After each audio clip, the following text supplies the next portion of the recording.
Everyone should have a copy of the slides. I had a look at them this morning. There's a couple of errors on the slides that were sent out, so I have corrected them. I'll send Janine a copy of the revised slides. We may not go through all of them. I think I've got you till 1 o'clock, so we'll see how things go for time. Going to stop for a break every hour, at least 10 minutes. So probably about 11 o'clock and 12 o'clock. And I want this to be interactive. So please speak to me. There's quite a lot of interactive exercises here. Just because we're 25 people there now. If people want to contribute, please, can you put your team's hand up, please? So in terms of why we're doing this, there's quite a lot of research at the moment that talks about problems with the operation of the Mental Health Act. A number of big bodies, big national bodies, have published research. It's also coming from the safeguarding literature and safeguarding adult reviews that sort of the operation of the Mental Capacity Act is causing people to suffer severe harm and in some cases death. So this is a serious issue we're talking about today. So the plan for today, first of all, we're going to do a bit of a refresher. Most of you have done this kind of training before, but it's going to be a bit of a refresher on how we assess capacity. Then we're going to look at how we assess best interest if a person lacks capacity. And while doing that... Are you going on a visit today? Oops, I can hear somebody going on a visit. Let me just mute people. Give us a sec. While doing that, I'm hoping that we can talk about 5 of the big myths that relate to the Mental Capacity Act and bust them. We're not going to talk about we'll touch on deprivation of liberty, but deprivation of liberty, a lot going on in that sort of side of things. That's for a different day. So we're going to talk about the assessment of capacity and best interests. Anybody wants to clarify anything before we go on? Anybody got any questions? Anything I need to know about before we kick off?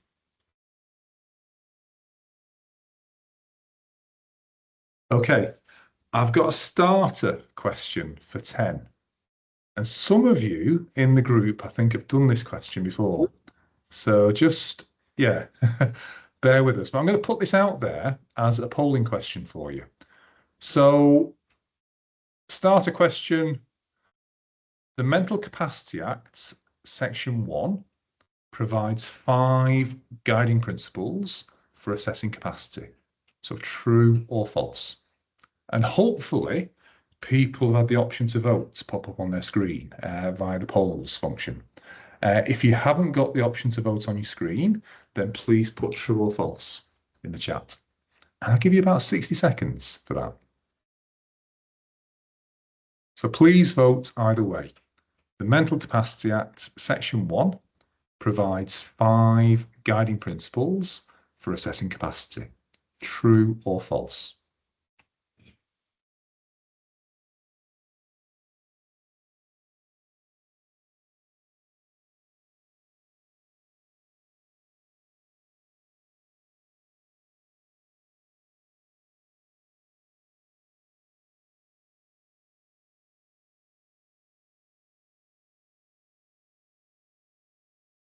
Okay, going to give people 10 more seconds for this.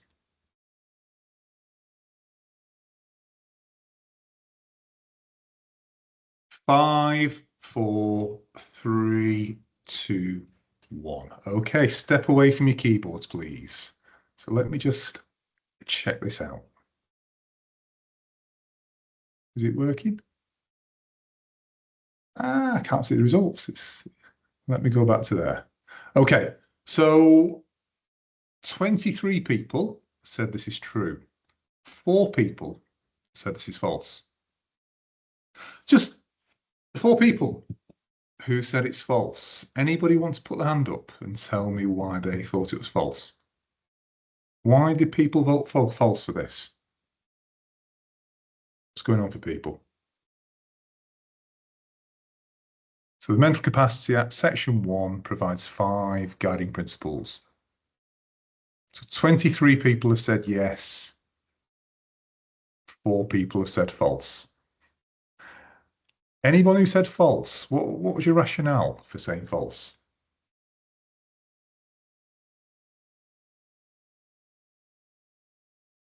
Anyone? Kerry? I've been in enough sessions of yours. I always assume Yeah. it's a trick question. Okay. Okay, so you think it's a trick question. It's not a trick question, but the answer here is false. So you are right. There's something wrong with that statement. Brooks put in the chat there are 6 principles. There's not 6 principles, there's 5 principles. Go on, Kerry. I think your hand came up again there. Is it terminology? They are key principles, not guiding. They're not key principles. They're not guiding principles either. There is a problem with this word. Vicky, do you want to come in there? What's wrong with the word guiding?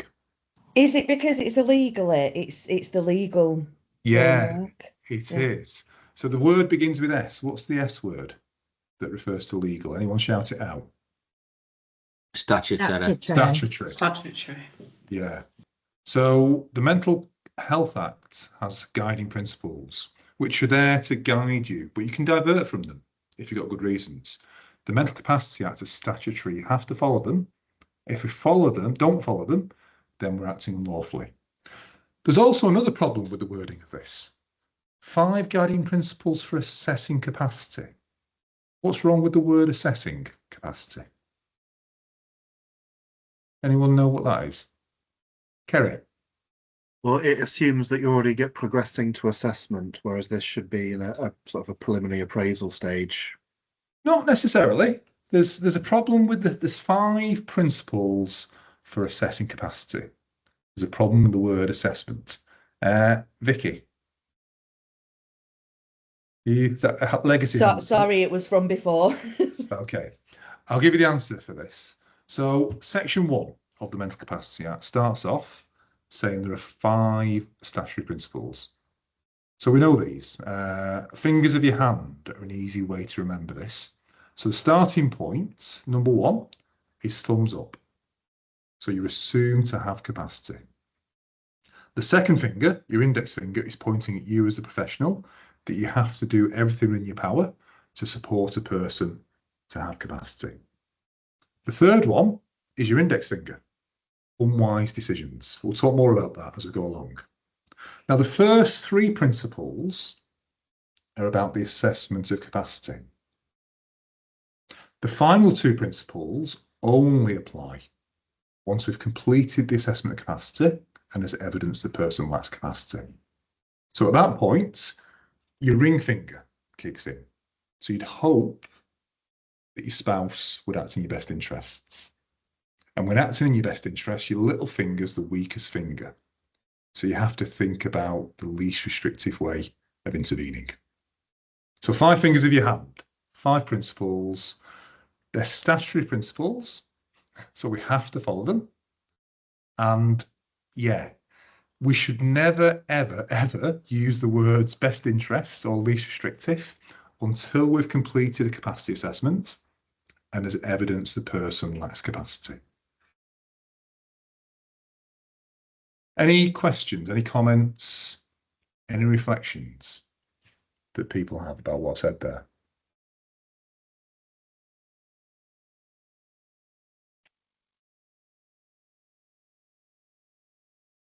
Okay.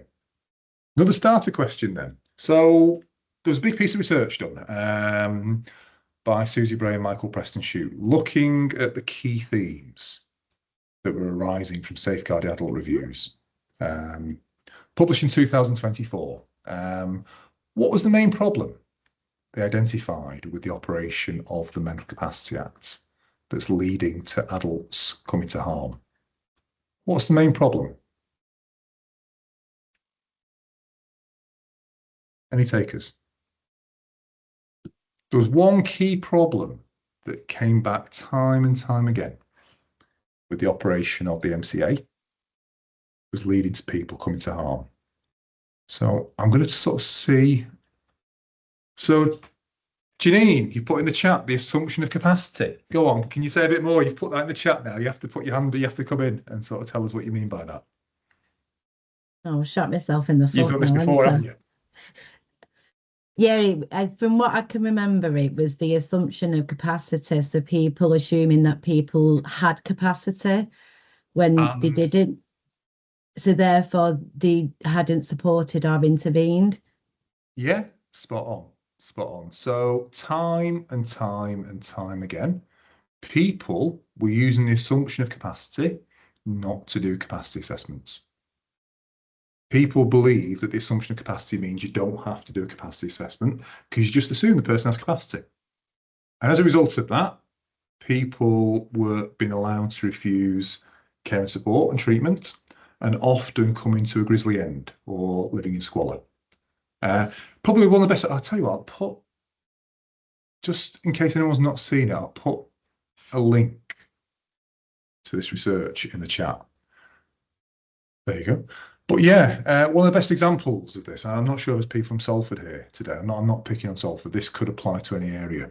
There was a safeguard adult review for a man called Eric. I think that was his pseudonym. A man in his early 80s who died in 2019.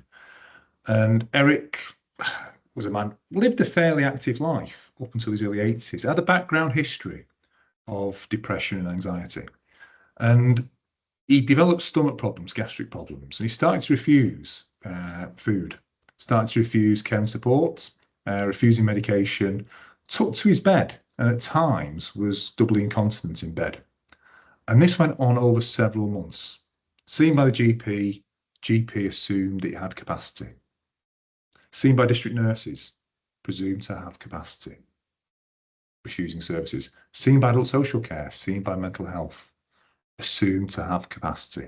Nobody did a capacity assessment, and he died of starvation several months later. And the coroner in their inquest said that sort of, although there was no recorded record of capacity until the very, very end, last few days, inevitably in this timeline, there were periods when he was likely to lack capacity. So this was a man with a history of depression, anxiety, took to bed, started to refuse personal care, started to refuse medication, started to refuse food and drink, and starved to death. And people, professionals, had assumed he had capacity and was making an unwise decision. But nobody actually recorded how they came to that conclusion. And this isn't just Salford, this is repeated time and time again. People are using the assumption of capacity wrongly to avoid doing capacity assessments. So as we go along, we'll actually unpick what we actually mean by the assumption of capacity. Again, I'm going to pause for breath. Anybody got anything you want to clarify or any questions about what I've said there? So probably the first big myth in terms of unicorns and elves in relation to the Mental Capacity Act is the assumption of capacity means that I don't have to assess capacity. It means something completely different. So again, let me see if I can I've got the link here for the, so if you're interested about finding out more about Eric's situation, I've put the link for the Safeguard Adult Review in the chat. Any questions?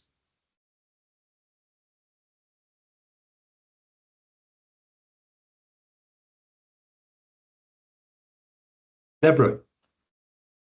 How do you know what point then to do the capacity assessment? Okay.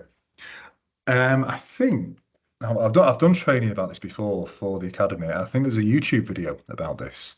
Right. But my personal opinion is everybody over the age of 16 who's having contact with health and social care, who has to make an important decision about whether to accept or refuse services, there should be a basic case note in every single case about their ability to make that decision. Okay. Now, if there's a concern at that stage, then you would progress to a full capacity assessment. Right. Okay. So in every single case, there should be consideration. Don't need to do a capacity assessment, just needs to be like paragraph that if Eric was fully aware of the concerns about his health, he was aware of the dangers of not drinking, not eating, refusing medication, and remaining in bed all day. So yeah, that's a defendable decision. If you could record a paragraph explaining that you had that conversation with the person and they're fully aware of what the options are and they're aware of the risks, then that's a defendable decision. Saying assume to have capacity, making an unwise decision, that's not a defendable position. Deborah, is that your hand? Is that another question? Yeah, sorry, it was. So it's just about making sure that you've case noted it. You're not having to progress to the capacity assessment. It's just that you're documenting the rationale for why you've not progressed. Yep. Yeah, okay, that's perfect. Yeah, if you've got a situation at that point where you think, oh, this person, I'm not sure they get this, at that point, that's where it progresses to a full capacity assessment using your organisational performer. All right, thank you. Caroline? Oops. Caroline, Yeah, I think you've kind of answered it in your answer there, but I was just wondering if it was established sort of what questions they were asking. Were they all asking the same questions to this person regarding treatment? Because I think that's something that we sort of struggle with. Like, we get a lot of blanket statements from GPs and other medical professionals just saying this person lacks capacity without any inclination of what the actual decision is. I'm going to kick the can down the road because that's where we're going to go next. So just hold that thought, Caroline. We'll come to you in a second. Charlene. Good morning. I think it's more of where Caroline is going towards too, because obviously in our work we do capacity assessments, but I think there's sort of like a bridge between social workers and healthcare workers. If somebody's deemed to have capacity, but it's now going beyond an unwise decision, where do you draw the line, especially with health professionals around treatment of care? There's no such thing as beyond an unwise decision. If the person's got capacity, they're able to make an autonomous decision generally. Well, again, we'll talk about that in about an hour and 3/4, though. Caroline. I just wanted to, it's just a comment really. On section 1.4, it talks about what mental health team did and the hospital and in terms of investigating and things. There's no mention of anything happening with the GP, and it seems from reading it, just as it is on there, that the GP has triggered all this by deciding this man is end of life. Just because he doesn't want to eat and drink. I mean, if I went to my doctor and said I don't want to eat and drink anymore, they wouldn't just automatically assume I was end of life. They'd look into it, and there's nothing there to indicate whether the GP's done any further digging or whether he's made an assumption when this gentleman he's thought, oh, he's an 81-year-old gentleman, he doesn't want to eat and drink, he must have given up or something. I don't know. I just wonder how much scrutiny the GP's being held under following this chap's passing away. Yeah, I was involved up in some follow up after this, so that's how I know about it. And I think the GP was. I think they're quite guarded in terms of what they told me, but I think the words were had with the GP about their professional practice. But I think I don't know much more than that, but certainly the GP was highlighted in terms of what they should have done. So I think again I'm not gonna. I think we need to be careful about assuming social workers do this better than doctors. I'm not sure we do. I think the evidence is all professions need to make improvements in the operation of the MCA. I think we need to be a little bit careful about talking about health, not doing this. In this situation, adult social care were involved and made the same errors that the GP made. I'm going to move on. I've got a scenario for you. We're going to work with for the time being. So Mary's an 83-year-old woman. She's widowed and she's lived alone in a bungalow where she's lived for 50 years. So there are concerns about her well-being. She had a series of falls, admissions to hospital. She previously had a broken hip and now mobilises quite precariously with a walking stick, or walking frame, sorry. Strong evidence that she's struggling to manage at home. Large piles of rubbish around the home. There are concerns about memory impairment, and the GP's referred her to the memory assessment service. She's also been treated for diabetes, hypertension, and osteoarthritis. So daughter Sandra visits once a week, and daughter's made a referral to adult social care for an assessment. So you're asked to do an assessment of whether Mary has care and support needs, but also consider her capacity. So what's the starting point for doing the capacity consideration? So at this stage, we might not actually be doing a capacity assessment. We're just considering capacity at this stage. What's the starting point? Somebody's actually already answered this already. What's the starting point?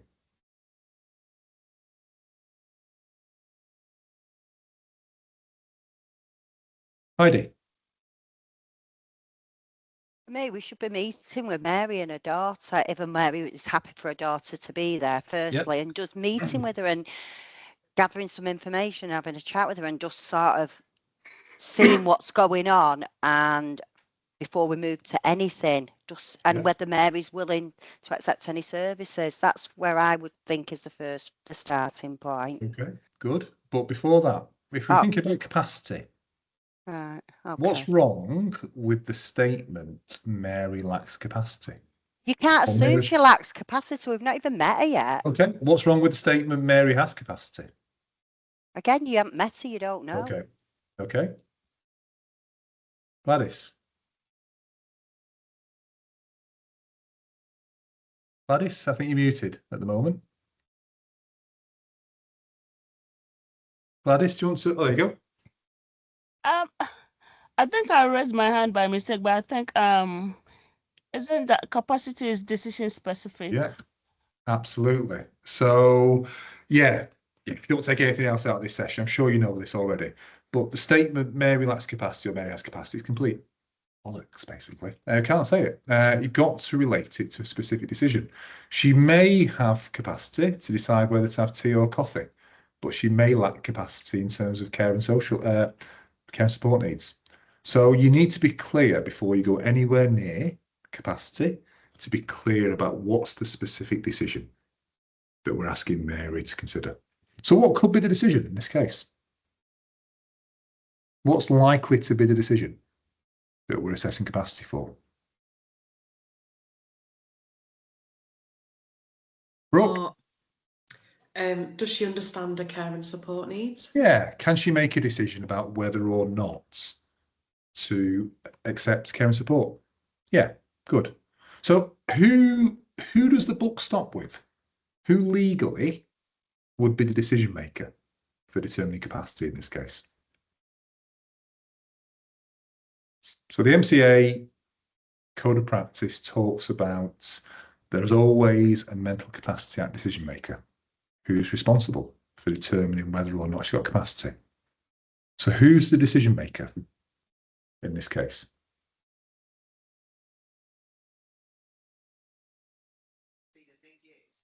Sangeetha?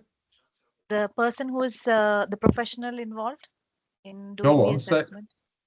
You're on the right line. Say a little bit more. The Professional involved in completing the capacity assessment. Okay, how do we know which professional that would be? In this instance, I would think it is a social worker. Because the social worker... she was referred to the local authority, adult care services for an assessment. So social worker would be going out. Good. So yeah, the Mental Capacity Act Code of Practice, so it's 4.42 and it says it again in 5.8. The decision maker is the person responsible for delivering that specific type of care or treatment if the person lacks capacity. This is dead good again. So in this case, if it's about care and support Mental capacity, back to basics, but it's good. So let me just mute somebody. If somebody in this case, because it's about care and support needs, it's whoever's doing the capacity, whoever's doing the assessment on behalf of the local authority, probably a social worker, potentially could be an OT, could be a community care or a sort of a non-qualified social care assessor. So yeah, whoever's doing the assessment on behalf of the local authority would be the decision maker in this case.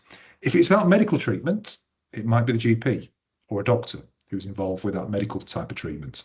If it's about conveyance to hospital, the decision maker would be the paramedic. Now, in complex cases, what the Code of Practice says is try and get different perspectives from different professionals and the MDT But at the end of the day, the Mental Capacity Act is very clear that the buck stops with the person responsible for delivering that care or treatment if the person lacks capacity.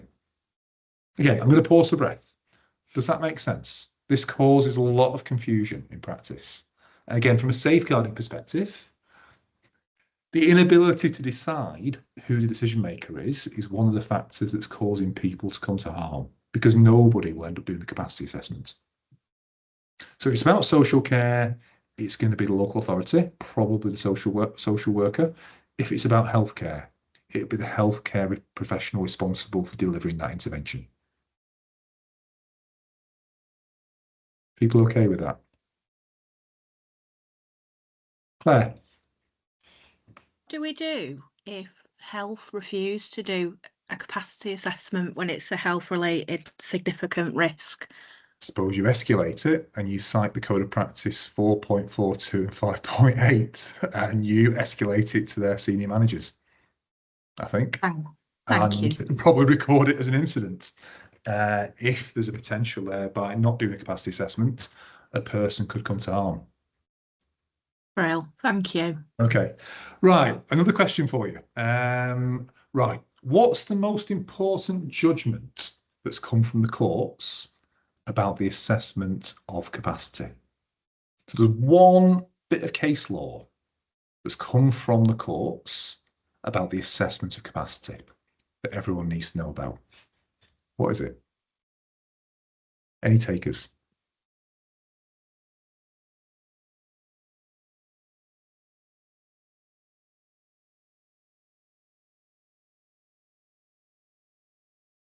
Anybody?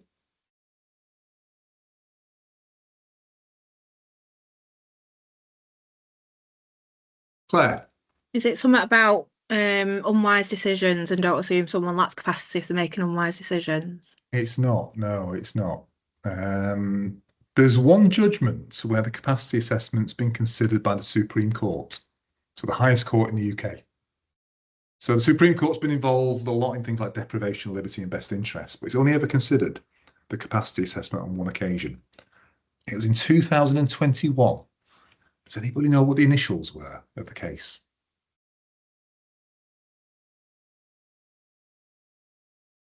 Okay, so give you this one. So it's called the Local Authority versus JB. So again, the reason it's important is the Supreme Court. So the highest court in the UK gave clarity about the sequence we have to follow for doing a capacity assessment. The actual case is about a man with autism who wanted to start a sexual relationship. And the thing the court had to decide was whether when they were assessing his capacity to initiate a sexual relationship, whether he needed to understand the issue of consent and the need for his prospective partner to agree to sex. And the Supreme Court was very, very clear that, yeah, in order for a person to have sex, not only do they need to understand that they themselves can say no, they need to make sure that the other person is agreeable to sex as well. But more important for us, it clarified the sequence that we have to follow every time we do a capacity assessment. And it basically said there are 4 steps that we have to follow in sequence. So what's step 1? So step 1, we've partially got there already. We've talked about the decision. So in Mary's case, the decision is about whether or not she can make a decision about her care and support needs. But what else do we need to be clear about at the same time as formulating the decision? There's a phrase that you need to think about at this stage before you go anywhere near the person. Any takers? What do you need to be clear about? So you formulate the decision. Esme? Is it about what information is relevant to being able to make that decision? Perfect. So yeah, what the Supreme Court said, before you go anywhere near the person, you need to be clear about the relevant information for that specific decision. So sometimes called the salient information, but generally the relevant information. So if you're going to go and buy a car in a car showroom, you're clear about the relevant information that you need. Is it a family car? Is it a sports car? Is it an electric car? Is it a hybrid? Is it petrol? Etc. So for Mary, making a decision about care and support needs, what's the relevant information that we need to provide her to enable her to make a decision? So what is it? What kind of information do we need to give Mary? Heidi. What a care package or what support we may put into a property looks like, what it's going to cost her, how we're going to do it for her. Yeah. As much So we need to give her options. Yeah. We need to. So I suppose one option is the local authority could provide care and support. Probably this would include home care or domiciliary care input. Yeah, good. Anything else important for her to know? Caroline. Would we also not want to talk to her about the reason for the assessment, like the concerns from her daughter, the fact she's had falls, she's been in hospital, and just what her feelings are around that, what she thinks might have caused that, and how she's responding to that information. So I'd start off. This is why we're here, Mary. These are the concerns that people have got. We're concerned about your home conditions. We're concerned about your memory, and we're concerned about your physical health. Now, one option could be the local authority could provide care and support, and what that would look like.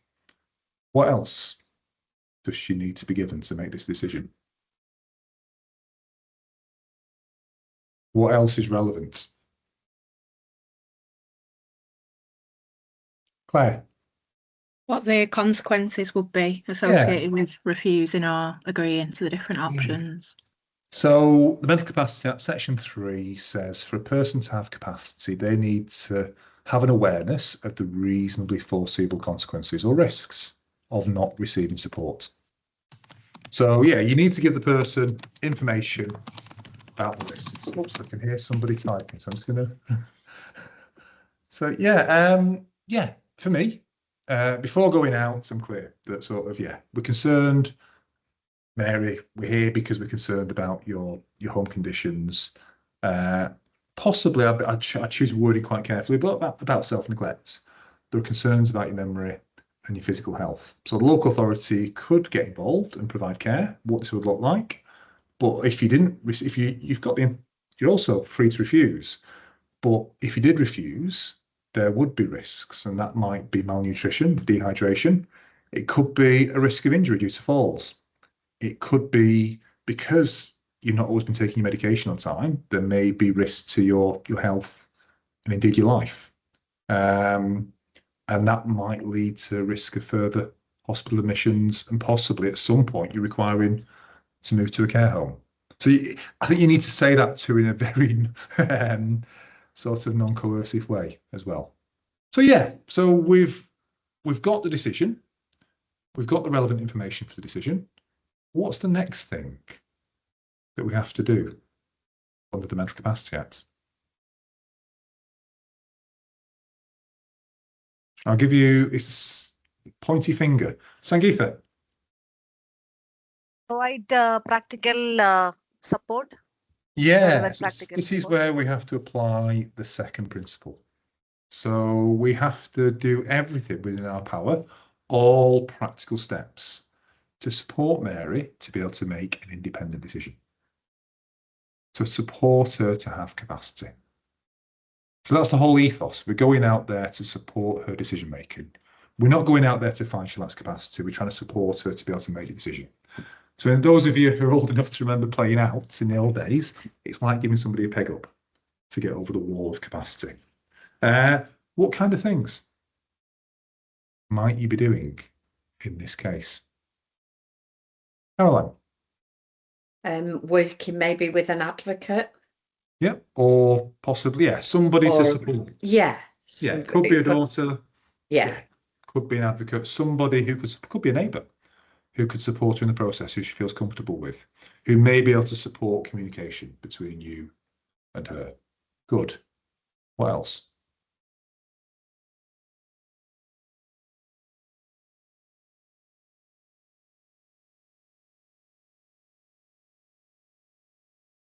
When you do this all the time in your practice, Caroline? So you could simplify things for her. I think often we use terminology with people that's this like legislative terminology can be very it can really alienate people, can't it, from the process. So if you simplify things, people tend to understand more. Yeah, so no jargon. Yeah, anything else? There's something else probably further to that you'd be doing. Heidi, did you have your hand up? I might be checking whether if any of her friends or her family have already had care, and does she remember what they did, to try and help her understand what this may look like for her. Yeah. Oh, yeah. Good. Good. Anything I else? don't know how to put my hand down. It's okay. I can. Let's see if I can do that for you. Anything else we can do?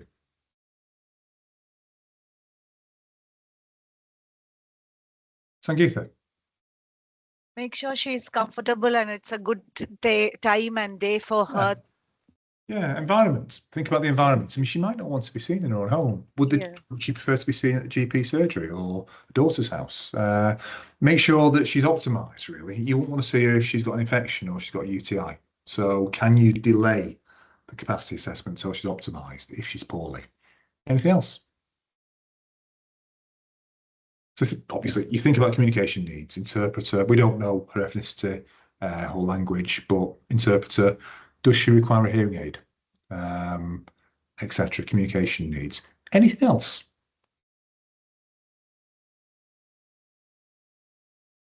There's a best practice sort of gold standard thing that we probably need to be doing here. What's that?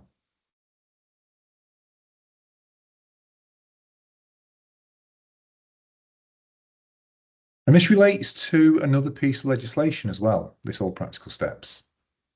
It has an interface with another legislation that we're all required to follow. Let me just let this person in. What else should we be doing in these kind of assessments?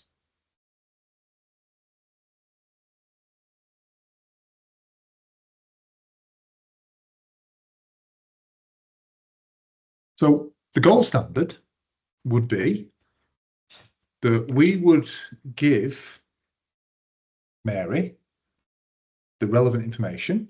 We'd give it to her in a format that's accessible to her. Yeah. An easy read format that she can understand, that's tailored to her specific needs before the assessment. Walk away and let her read that or let her digest that, possibly with support of somebody else. So nice guidelines for social work with adults with complex needs says that in all cases, if you're doing some kind of social work assessment, before doing the assessment, we need to give the person information in accessible format, walk away, let them digest it, and then go back and do the assessment. So, Kimberly, you've said can't see anything on the screen. It might be best to leave the meeting and just rejoin, if that's the case. I've put the nice guidelines again in the chat, so I'm going to bombard you with lots of further reading here, but you don't have to read it. But yeah, gold standard is that you give the person information accessible format, give them a chance to digest it, and then go back and do the assessment.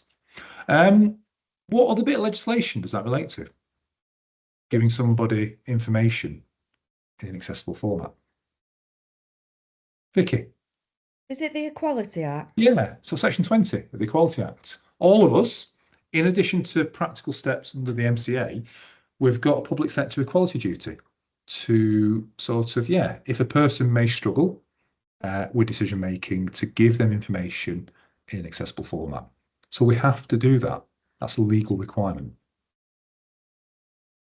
Okay, so we're not even seen Mary yet, but we've followed the first two steps. We're clear about the decision and the relevant information. We've thought about how best to support her. What do we do next? What's the next step in the capacity assessment?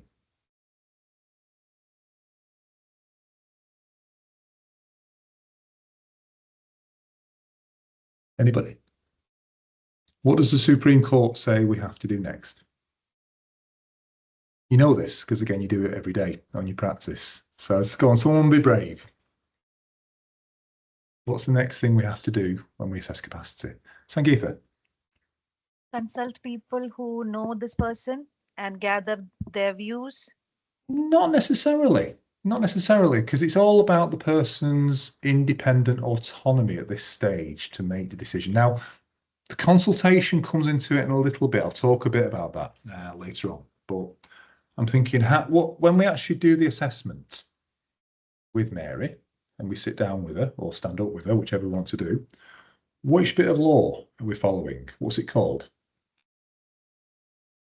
So we knock on a door, we go into a house. What's the assessment that we're doing? So we're obviously looking at the care and support needs, but when we're considering capacity, what's the assessment called? I know. Oh, somebody, so Heidi, you put your hand up there. Go on. Is it that we're doing a Care Act assessment? Is You're it doing that? you're doing a care assessment, but when you're looking at capacity, sorry. What's Yeah. that test called? Heidi, come in. Oh, Joseph? It's a mental capacity assessment. Yeah, but Isn't it? specifically, what's it called? Functionality. So it's called the functional test of capacity. So the next thing we have to do is what's called the functional test of capacity to determine whether or not the person can make a decision. Yeah, and it's section 3 of the Mental Capacity Act. So going back to, where's my slide? Mary. So let's say you've done all the practical steps. You've given notice, you've ensured she's optimised, you've looked at communication needs. Her daughter's there with her. You've given her the relevant information the day beforehand in an accessible format. The environment's suitable for it. So you go into a house now and you attend a house with a colleague. So Mary recognises that you're from social services. She appears hostile and agitated, but reluctantly agrees to speak to you. So she's highly dishevelled. You note a strong odour of urine and faeces. You also note broken furniture and glass strewn around the rooms. There's also discarded out-of-date food and drink.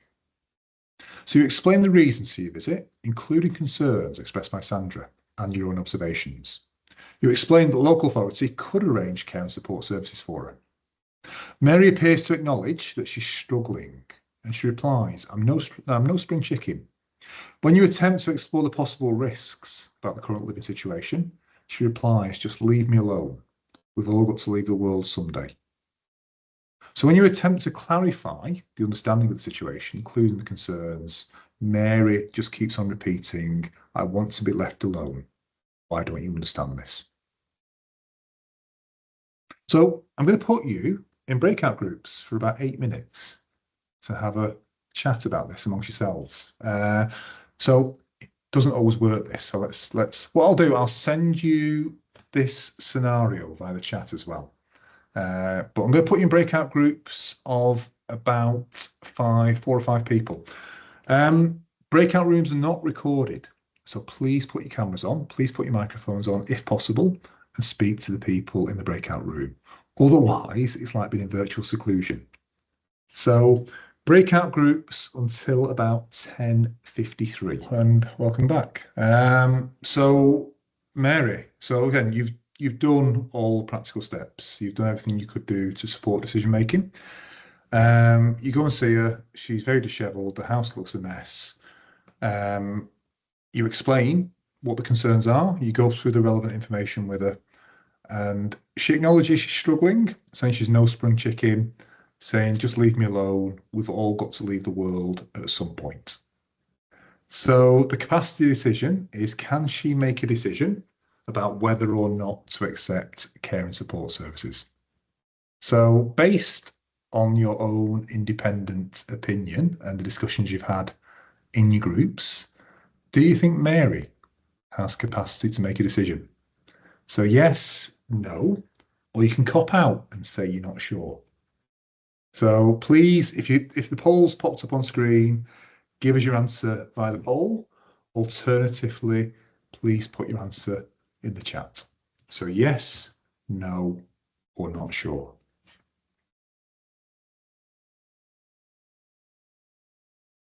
As before, I'll give you 60 seconds for this one.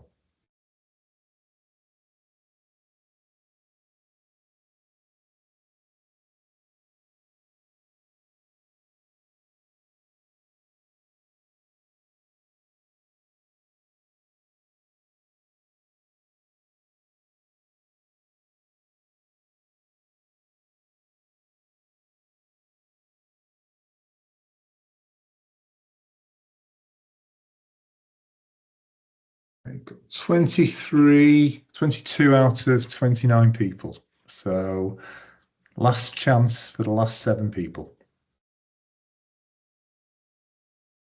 5, 4, 3, 2, 1. Okay, so if it doesn't work, if the poll doesn't work, then please just put yes or no or not sure in the chat. 3 people said yes, she's got capacity. 2 people said no, she lacks capacity.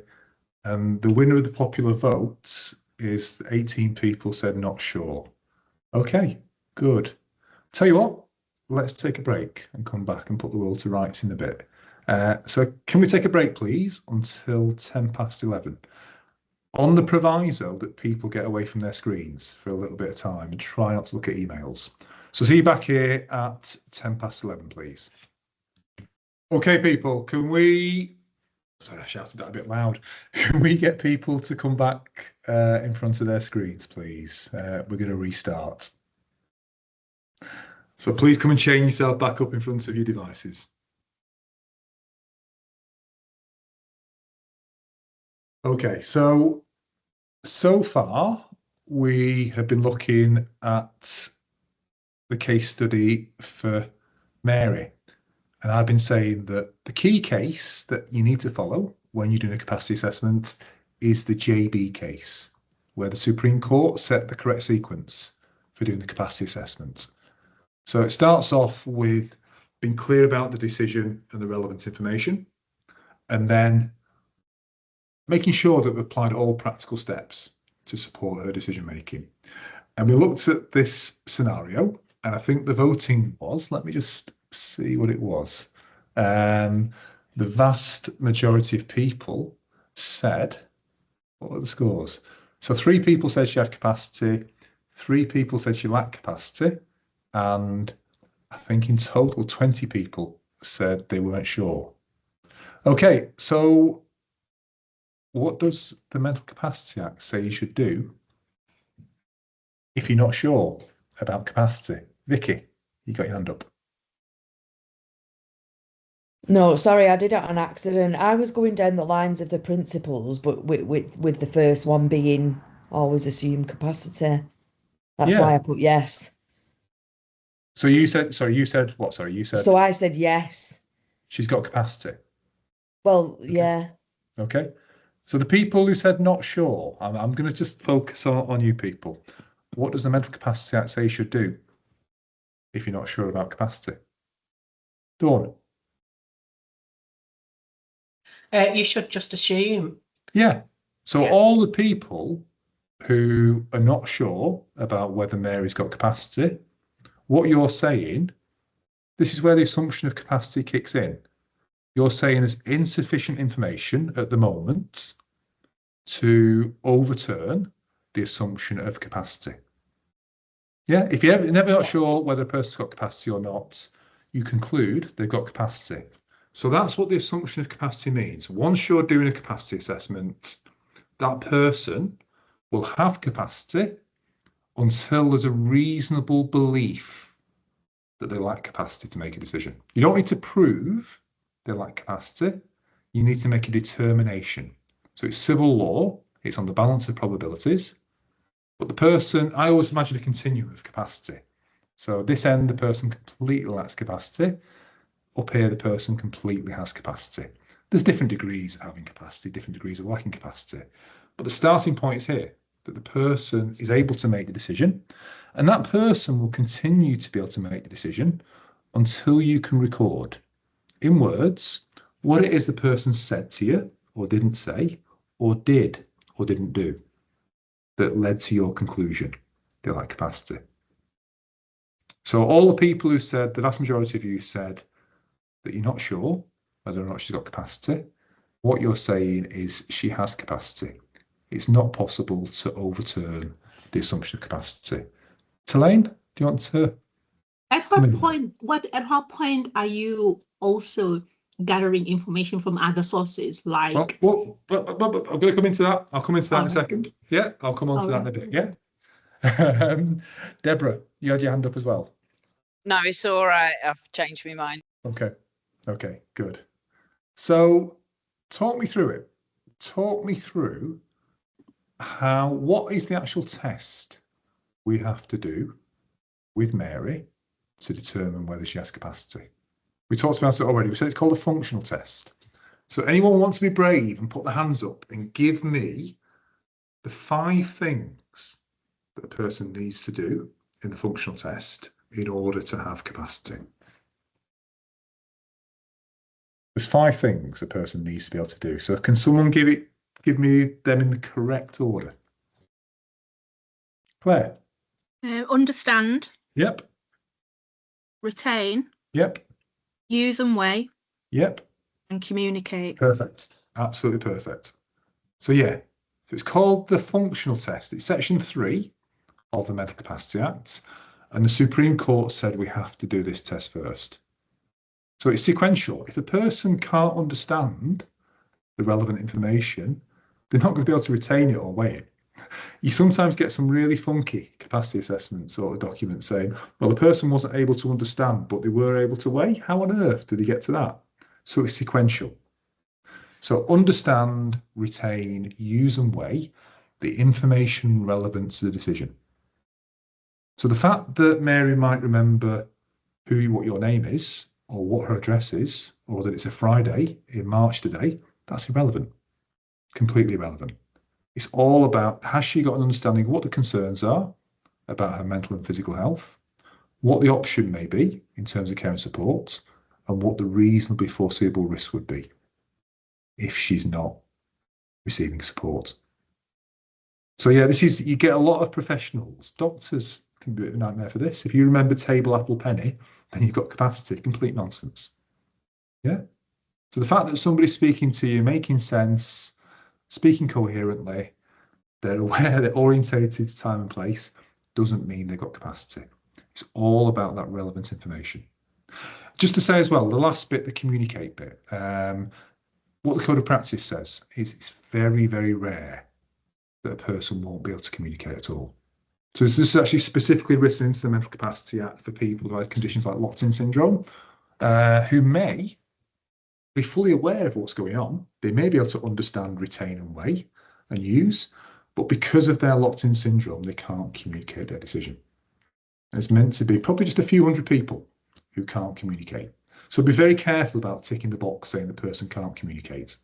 Even people with sometimes very advanced Alzheimer's or severe psychosis can communicate. It might be nonsensical what they're communicating, but they are able to communicate. But what it is, they're probably not able to understand, retain, use and weigh the information. What's a word that's frequently used in capacity assessments that we shouldn't be using in practice? There's a word that professionals quite often use. Insights, yay. So for many, many years, people have trotted out the person lacks capacity because they've got no insight into their care needs. So last year, this was addressed by Mrs. Justice Tice, who's the lead judge for the Court Protection. And she said that the use of the word insight has no role in the mental capacity assessment. Insight is a clinical concept, whereas decision-making is a legal concept. So a very strong warning, stick to these words. Can the person understand? Can they retain? Can they use and weigh the relevant information? Don't say the person lacks capacity because they lack insight. Insight is not a word in the functional test. You might want to say the person's not able to weigh the information because they have a lack of awareness of their care needs and risks, but you're using the word weigh. It's far too simplistic to say the person lacks insight, therefore they lack capacity. Okay, going to pause for breath. Anybody want to come in there at all? So this is a myth that's been perpetuated over the last, how many years has it been? Last 19 years, the Mental Capacity Act, that there's a correlation between insight and capacity. Again, this is something doctors and often psychiatrists have done. So be careful about using the word insight in your capacity assessment.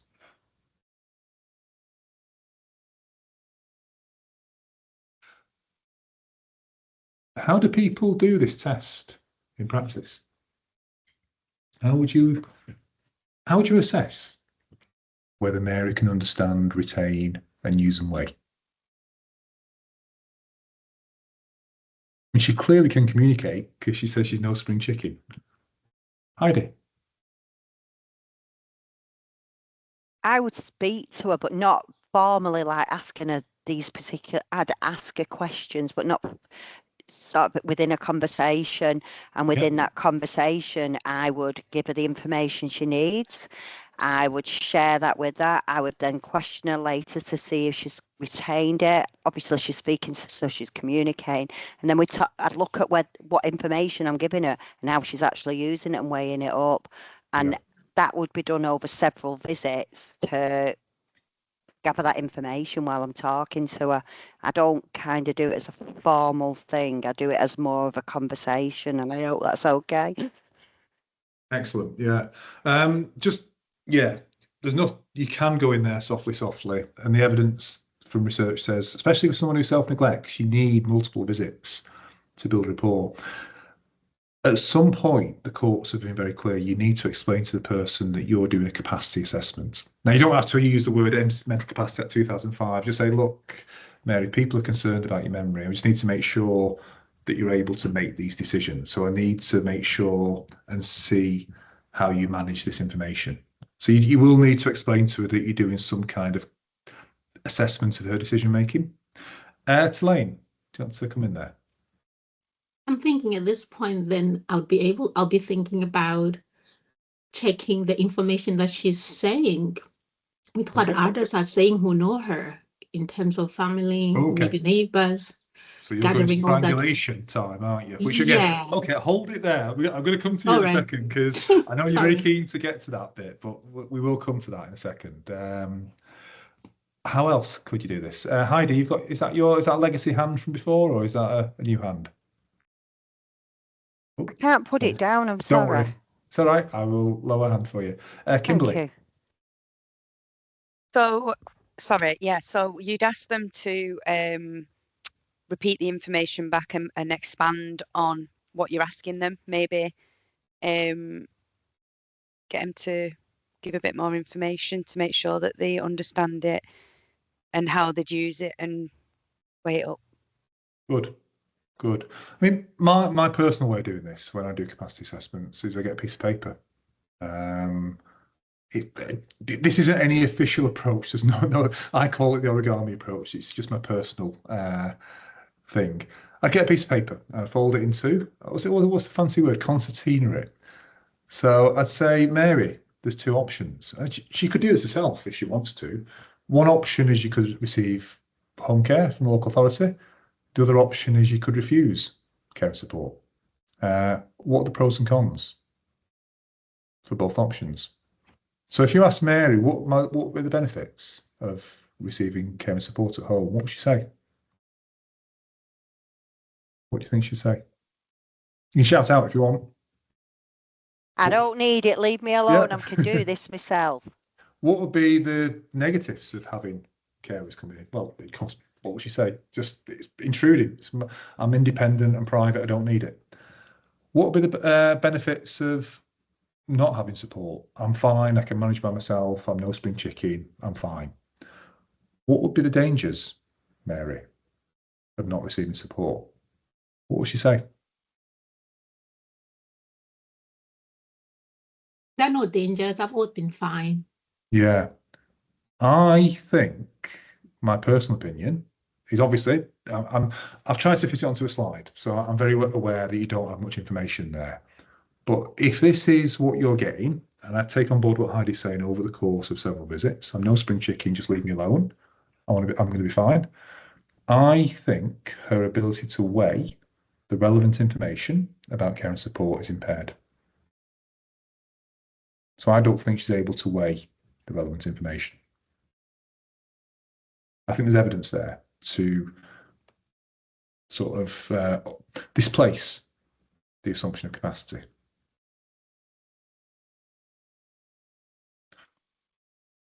Tulane, this is over to you.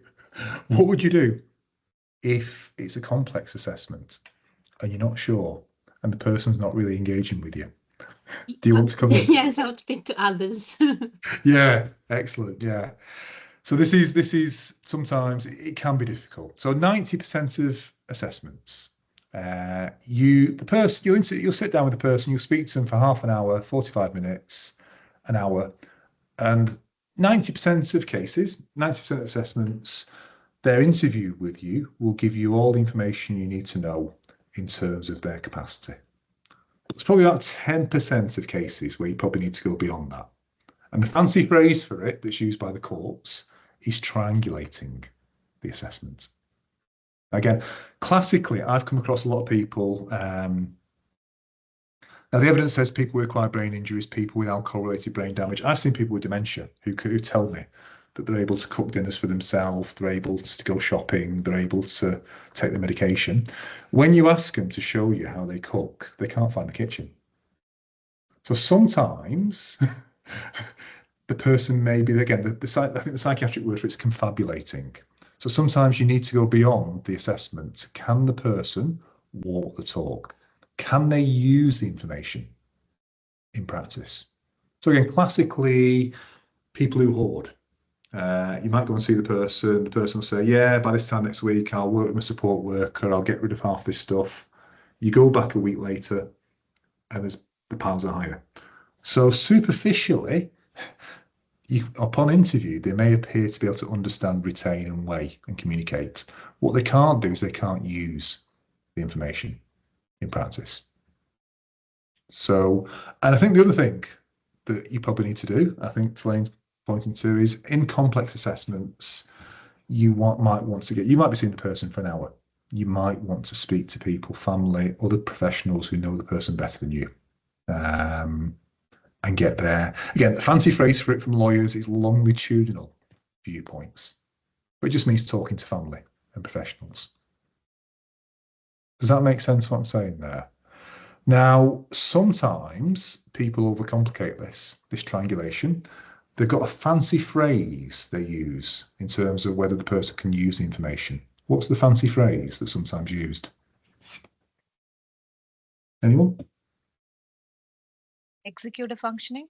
Yeah, sometimes people sort of use the phrase, or the person lacks executive functioning, or they have executive dysfunction, or they've got frontal lobe paradox. What I'm going to suggest is, unless you're trained in assessing executive functioning, whether you're a doctor, psychologist, or you've done some kind of clinical training, don't use it when you're doing the functional test of capacity. Stick to the words use and weigh. Understand, retain, use and weigh. You're not, say, unless you've done specific professional training or clinical training, you're not trained to sort of use that phrase. And it's not part of the functional test.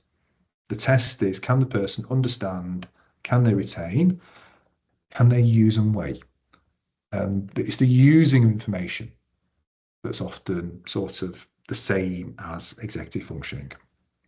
So to give you an example here, this was a safeguarding adult review for a woman called Ruth Mitchell in Plymouth. I think Ruth had mental health problems, also quite a serious alcohol issue, and I think she'd been discharged by mental health services, and there were concerns about self-neglect, quite chronic self-neglect, and social workers went to see her. I think they spoke to her at the doorstep, and she gave them superficial. Yeah, I'm fine, I can look after myself, I can take the medication, I can clean. She died in squalor a couple of weeks later. And yeah, the Safeguard Adult Review said there needed to be some kind of assessment, show me as well as tell me. Yeah. So all I'm going to suggest is don't overcomplicate things by talking about things like executive functioning, frontal lobe. Stick to the statutory words. Understand, retain, use and weigh, communicate. Again, I'm going to pause for breath because this is quite a controversial area at the moment. Lots of people, social workers who probably should know better, are going around saying everyone lacks executive functioning. And I just think it's dodgy. It might be perfectly valid for them to say the person can't use the information. But yeah, just be careful about the language you use. So, yeah, we've formulated a decision.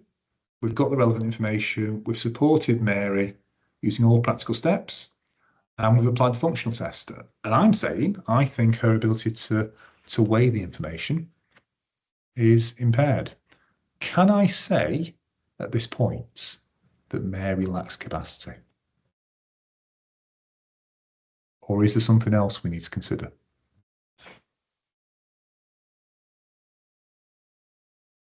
Can we use the phrase Mary lacks capacity? Sangeetha? You have to also say the diagnostic test.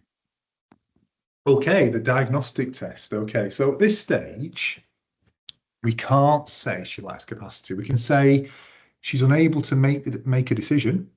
We can say she lacks functional capacity, but there's a final part of the mental capacity assessment we have to consider, which is what Sangeetha, you don't have to answer this. I'm going to put you on the spot. But what's this?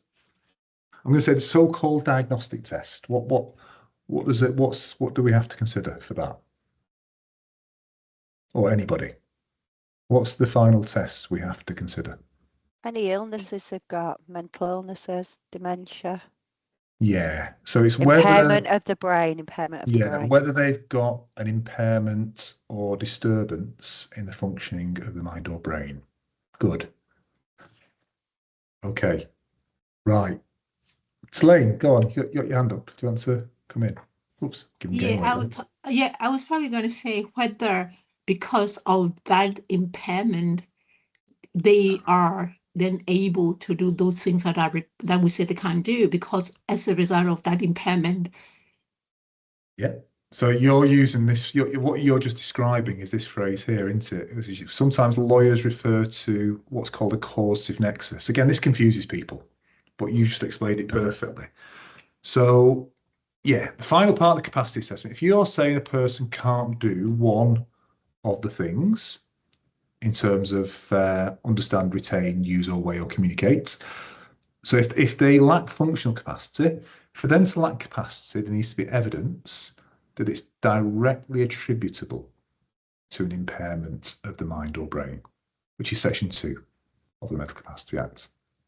There needs to be a direct link that it's directly attributable to the impairment of the mind or brain.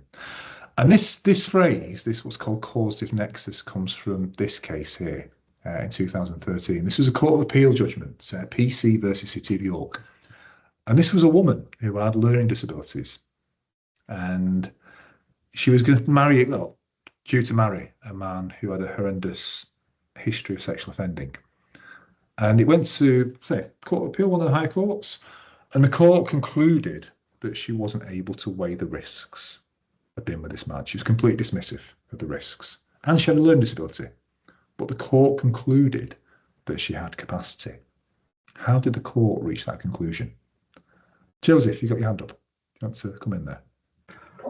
Yeah, I was just kind of, maybe it's a silly question. When I was just listening there and I saw in the chat, what would you say is the difference between the mind and the brain? I know it's maybe slightly off topic, but in terms of kind of impairments, is there a differentiation or are they one and the same?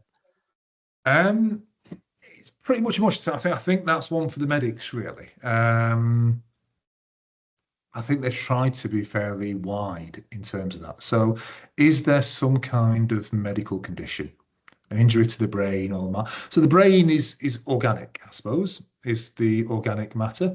So it could be a brain injury, it could be encephalitis, it could be something like, it could be having a head injury. Whereas the mind might be something like schizophrenia that might not show up on a scan. So that's probably the difference. Mind is something that might not show up on a scan, that might not be measurable sort of physically, whereas brain is more organic in meaning. That's probably my 30-second attempt to define that. Nice, thank you. Okay. Dawn, do you want to come in there? Yeah, just I don't know if it's a silly question or not, but where does that stand? Because obviously we're not here to diagnose people, but we do get a lot of people who've maybe got dementia, very clearly showing the signs of dementia, but without that being formally diagnosed. Yeah. So loads of people live in care homes. They've clearly got advanced dementia. They've never been formally diagnosed. And it came up, this has come up in court several times about whether there needs to be a formal diagnosis. Probably the most recent judgment, again, Court of Appeal, one of the higher courts in 2024, Sadiq Shah, I can't pronounce the surname. Really tragic case, this. Young woman, 19, had autoimmune condition. And it was about whether or not she had an impairment in the mind or brain while she's in ICU. And it was about whether or not there needs to be a formal diagnosis. And the courts have been fairly consistent now. You don't need a formal diagnosis. So the test is, on the balance of probabilities, is this person's inability to make the decision due to an impairment in the mind or brain? Now, again, in many cases, even the social workers, that would be very apparent. This person's got a severe cognitive impairment. They may not have a diagnosis. They may never have gone through the memory assessment service process, but there'll be clear evidence this person's got a severe cognitive impairment. So the lawyers are suggesting we move away from using the phrase diagnostic test to using the phrase impairment of mind test instead. So yeah, if there's fairly clear evidence, then yeah, and there's clear evidence this person's got a severe cognitive impairment, you go with that. And the person doesn't understand they're in a care home, for instance. If you're not sure, then you probably need to go back and speak to a medic, ideally a psychiatrist, to get evidence from them, or a psychologist. Going back to what I was saying before about this case here, PC versus City of York. So a woman with learning disabilities marrying let me just mute people. Marrying somebody who had a history of chronic sexual offending, and she was unable to weigh the risks of marrying this man. She was completely dismissive of them. But the Court of Appeal, one of the higher courts, concluded she had capacity. How did the court conclude that?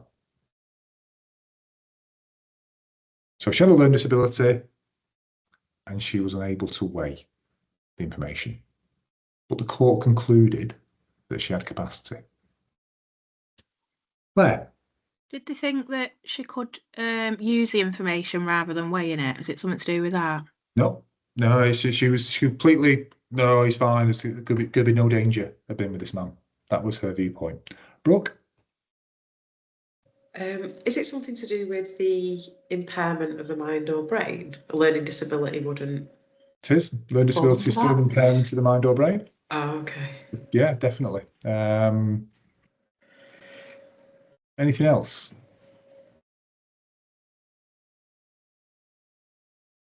Anybody else know this one? It's quite a famous case, this. Kerry, I know you've done this before. Yeah, the court found something to the effect that this wasn't something that someone without an impairment of the mind or brain or impaired capacity would necessarily consider in making the decision to marry someone. Yeah, so it's the love is blind test, basically. So if we're all in a bit of room together, I'd say put your hand up now if you've ever got into an intimate relationship with somebody without necessarily thinking about the consequences. And pretty much everyone puts their hand up. Yeah? Lots of people make decisions to form relationships with prolific offenders without and completely dismissive of the consequences. So lots of people are unable to weigh the risks. But nobody bats an eyelid. But as soon as it's a person with learning disability or a mental health problem or dementia, we assume it's the dementia that's the cause of that bad decision. It's not. It was the fact that she loved this man unconditionally, and that made the love, not her learning disability, made her blind to what the risk would be. So in that case, the court said, if you're saying somebody lacks capacity, there needs to be a direct link between the person's inability to make a decision, their inability to understand, retain, use and weigh, communicate, with their impairment of mind. And the fancy legal phrase they used was causative nexus. So I come across this quite a lot in mental health. Lots of situations where, say young men, I'm going to be gendered about it, young men have been admitted to mental health wards. They may have psychosis or bipolar. So they may have been very unwell when they were admitted. And before they were admitted, they were using lots of drugs, sofa surfing, living sort of between lots of different placements. And a decision's made that it's probably in their best interest that they would move to supported accommodation upon discharge. But they don't want to move to supported accommodation. They want to go and live back with their mates, potentially on the streets. And the question is sometimes like, basically, by the time we're seeing them and making that capacity assessment, their mental state's been treated. And mentally, they're generally stable. And the reason why they're making an unwise decision, the reason why they're sort of dismissive about the risks of returning to that lifestyle, is not because of their sort of bipolar or their psychosis. It's because they're sort of 22-year-old men who want to live independently, away from professionals. So the fact that you might be making this a bad decision out of immaturity doesn't mean you lack capacity. Does that make sense what I'm saying there? Yeah? If you're saying a person lacks capacity, you've got to be able to say that their inability to understand, to retain, to use and weigh is directly attributable or caused by their impairment of mind. Claire? Yeah, how do we, so we get this quite a lot with complex capacity assessments. We can't see into people's brains and minds, Mark, can we? And how, especially when we're looking at the use and weigh, how do we know for sure whether it's an unwise decision or whether it's not linked to a brain or, mind impairment? How do we establish causus nexus when we can't see inside the brain? Do you know what I mean? Difficult, yeah. It's difficult as a social worker. So this is where it is complex, and those 10% of cases where they are complex, you need to get a medical opinion or a psychological opinion, which is difficult. That's easy for me to stand here or sit here and say that. In practice, it's difficult. The real challenge at the moment are people coming through transitioning from children's services to adult services who've got some form of attachment issues, maybe complex PTSD because of childhood abuse, and they're making bad decisions, age 16 plus, and quite often completely dismissive of the risks. And the question is this just an immature young person making a bad decision, or is this caused by complex PTSD? And those are the kind of cases where you need to get medical advice. So, yeah, I don't envy people working in transitions. That's the real hot potato in this area. Thanks, Mark. Yeah, but I'm sorry, it's easy for me to say get medical advice, but I appreciate in this day and age it's increasingly difficult. What do you do about fluctuating capacity? So let's say you saw Mary on a Friday morning and she's in a fairly good place and she's just about got capacity. But as Tulane was saying before, you do your due diligence and you triangulate your assessments and you speak to family. And family is saying, well, the other 6.5 days a week, she's completely disorientated and lacks capacity. So you've got somebody who fleetingly may have capacity on a Friday morning, but most of the time they lack capacity. What do you do? How do you conclude your capacity assessment? Claire? We've got to treat them to be lacking, haven't we, Mark? I think if it's fluctuating. Go on. We've got to treat them to be lacking in capacity if it's fluctuating. Yeah, put you on the spot a little bit, Claire. Where have you got that from? I did a recent capacity training on Harding, and I think they spoke about it from some case law. Was that Neil Allen? Yeah. Yeah, okay. So what this is something the courts have struggled with for years and years and years. Recently, over the last 5 years or so, there's been an established opinion. But basically what it says, for decisions about care, accommodation and finances, people need to have sustained capacity. If you want to read more about it, probably the main case where this has been considered, that gives you a really excellent summary, is Calderdale versus LS from 2025.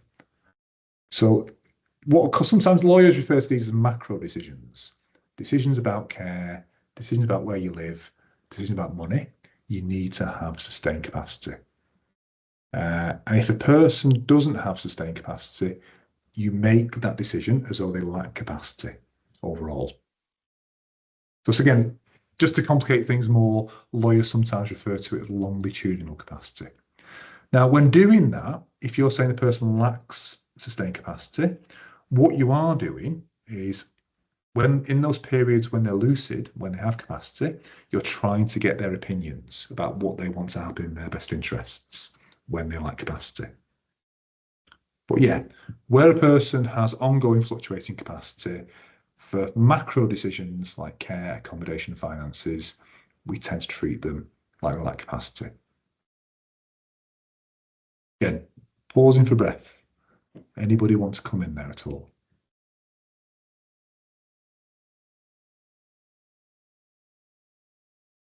Okay, starter for 10. So true or false? A person has the right to make unwise decisions. What do you think? So again, this is hopefully popped up for most of you as an on-screen polling question. But if it hasn't, then please put true or false in the chat. Person has the right to make unwise decisions. True or false?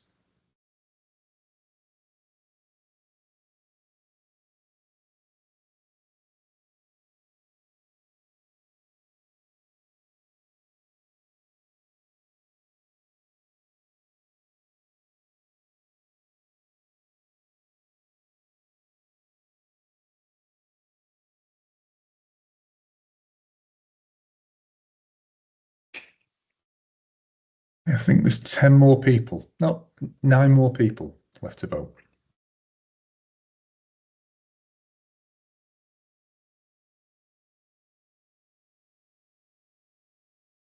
Give you another few seconds for this. 5, 4, 3, 2, 1. Okay, let's step away from your keyboards, please. So let's have a look. Close the poll, view the results. So the vast majority of people, over 90% of people, said it's true. A few people, I think 2 people said false. Okay. Where does it say in the Mental Capacity Act that a person has the right to make unwise decisions? Anyone?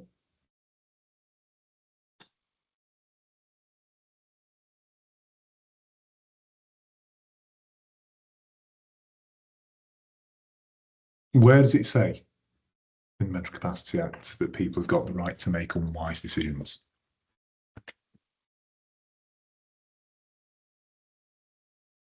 It's all gone quiet. I can see people looking down and sort of looking at the pattern on the carpet.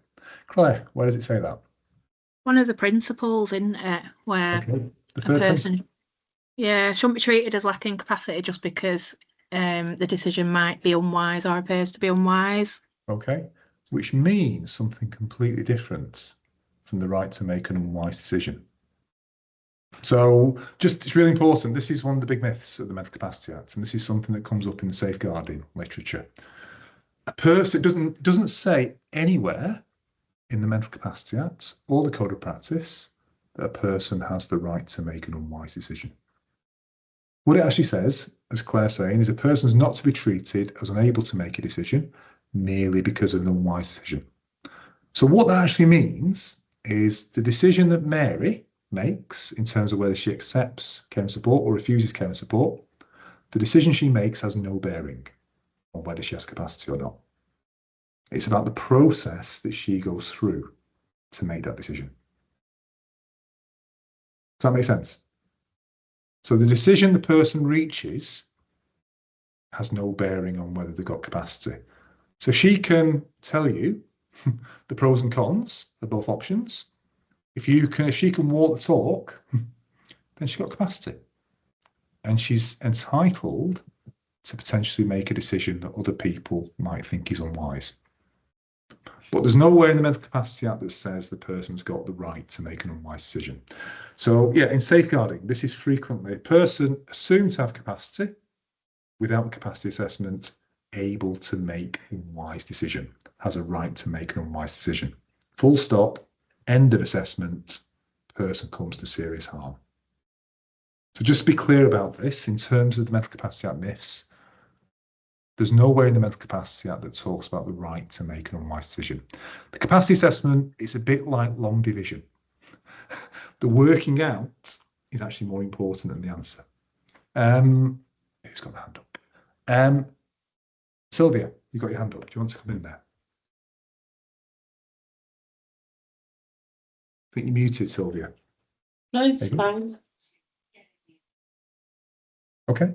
Anything you wanted to ask? No? Caroline, you've got your hand up? Yeah, if I'm honest, I'm still not very clear on that bit, really, because I'm just thinking about Mary. Yeah. She might say, oh, I can make myself something to eat, I can get myself a drink. So you might go and do a visit and say, all right then, Mary, can you just show me how you would do that, just to try and demonstrate what she's telling you.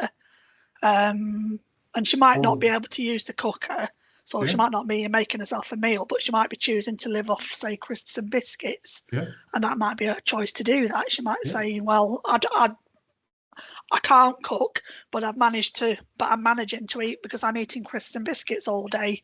So which I suppose we would say, oh, that's been a bit unwise because it's not very nutritious. You know, but again, she's deciding to do that. But I suppose would that indicate, well, she's saying she can cook, but she can't, but she's managing to eat, even though it's not proper. It's not proper healthy food. I don't know. That's fine. That's completely her. I mean, basically, I mean, she might sort of tell you, look, I'm aware that if you're telling me you can provide carers coming. I don't want carers. I'm aware I'm not eating very well myself. I'm just eating cereal. I'm aware you're telling me that I could end up in hospital or fall. And yeah, I'm aware that sort of I struggle to take medication, but it's my life, and I'm prepared to take those risks. Yeah. So she's able to sort of tell you what the reasonably foreseeable risk would be of not receiving care and support. So she's not claiming to be able to do something she's not able to do. Generally, when you do capacity assessments, the $1 million question, generally, what comes down to is if you're asking an open question. So Mary, what would be the dangers, or what might be the problems with your safety if you don't receive care and support or support from the local authority? If a person can answer an open question like that and give you details of what the risk would be, generally, they're going to have capacity. Now, you need to be very careful about prompting them too much there. You need to sort of sit back. You need to give them the information at the start of the assessment, but then you need to sort of sit back and ask an open question. Mary, what might be the dangers if you don't receive support at home? And if she can answer that question, she can tell you what the likely risks would be, then there's a very high likelihood. It's going to be very difficult to overturn the assumption capacity. Deborah? Just a quick one. I mean, I don't know much about TRAM or anything like that, but I'm an assessor, I'm not a social worker. But then I wonder where TRAM comes into it. Because like say if Eric is presumed to have capacity, should he not have gone to TRAM when risk were escalating, or does the MCA actually have to have been done before? Do you see what I mean? I mean, I don't know much about it. I might be right on the wrong lines there, but so generally he was assumed to have capacity, and as such, he was able to make an autonomous decision to remain in bed and starve to death. That was going back to the Eric case. Yeah. But so you wouldn't, you just document that he's okay. You don't have to then be thinking, you'd have to oh my God, this poor man. What should have happened, there should have been a capacity assessment about sort of, is he aware of like sort of what the concerns are? Is he aware of what options may be available to support him? District nurses, and is he aware of what the dangers may be of continuing not to eat and drink and take medication and staying in bed? That never happened. He was just assumed to have capacity. If that does happen, is that when it goes to TRAM? Well, at that point, so when you say TRAM, what's tiered TRAM? risk assessment model? So I think that's what it's called anyway. I've heard it spoken about in the office where like social workers have got people who've got capacity, but they're making. Yeah.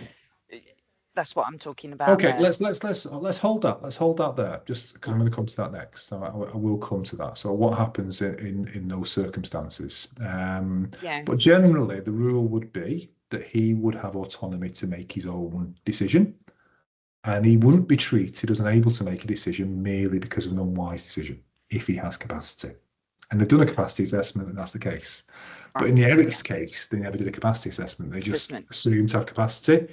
Right to make unwise decisions was the phrase that was used repeatedly. Okay, all right, thanks. I saw a couple of hands up and down there. People, anyone want to come in there at all? Or Brooke, were you? Yeah, but I think I've kind of figured it out. I was just wondering how an unwise decision relates to hoarding. If somebody's got hoarding disorder, yeah, it's not like seen as a lifestyle choice, is it? It's a mental mental condition. disorder. It's an impairment of the mind or brain, and there's a very high likelihood that with hoarding disorder, going back to this sort of thing, the person may say the right things.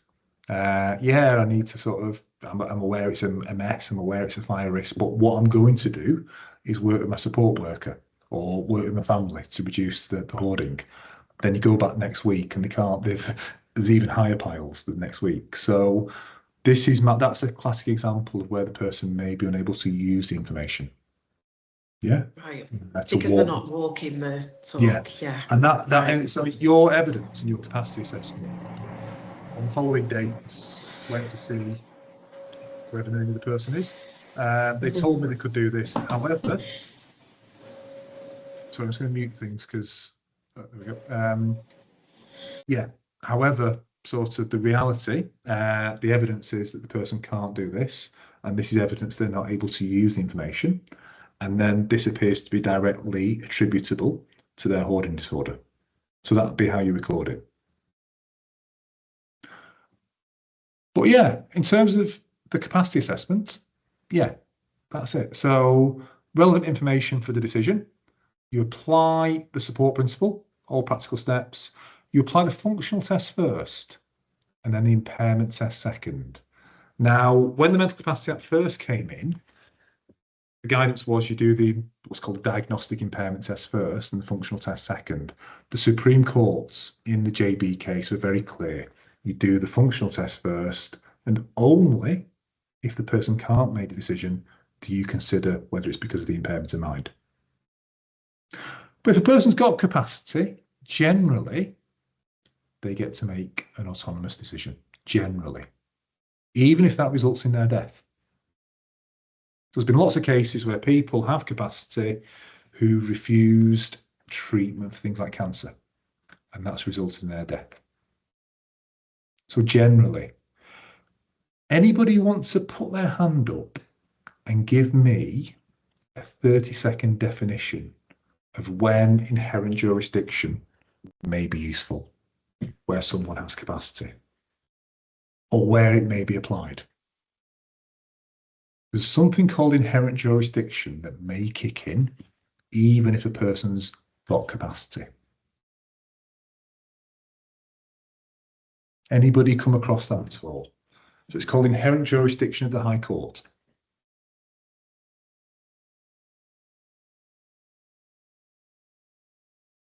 Anyone come across it at all? There. Sorry, I feel like I keep speaking. No, it's good. It's good. Otherwise, I get a bit lonesome up here, so it's good to be speaking. So sort of my understanding is where someone does have capacity, but they're subject possibly to like coercion, control, undue influence, grooming, all of that stuff, and it creates a really, high vulnerability where the risks are really, really high to them as a result of that influence, but it's not due to a cognitive impairment as such. Yeah, good. So that's perfect. So sometimes you get somebody, you do a capacity assessment, they are making an unwise decision, but they've got capacity. But their ability to make an autonomous decision has been impaired because somebody else is coercing or controlling them. Now, in exceptional cases, and the threshold is very, very high for this, so you need really clear evidence, it might be possible to apply to a High Court judge to get them to use their discretionary powers to make that person safe for a period of time, not to make a best interest decision on their behalf, to make them safe for a period of time, to give them time and space to make their own autonomous decision. Now, the classic, if you want to read more about this, there's a case called Douglas Myers, who lived in Southend. He was a 96-year-old man. I think he was partially blind, very physically frail. He was in hospital for a UTI, but recovered from that. And the evidence was that his conditions at home, where he lived with his son, was absolutely horrible. Living on basically in a room with blood and feces on the floor, broken windows, no heat, on the slats of a bed with his son. And his son appeared to be quite coercive and controlling. But he was deemed to have capacity. He didn't have an impairment of mind. Being 96 and being physically frail and blind is not an impairment of mind. So he had capacity, but he wanted to go and live with his son.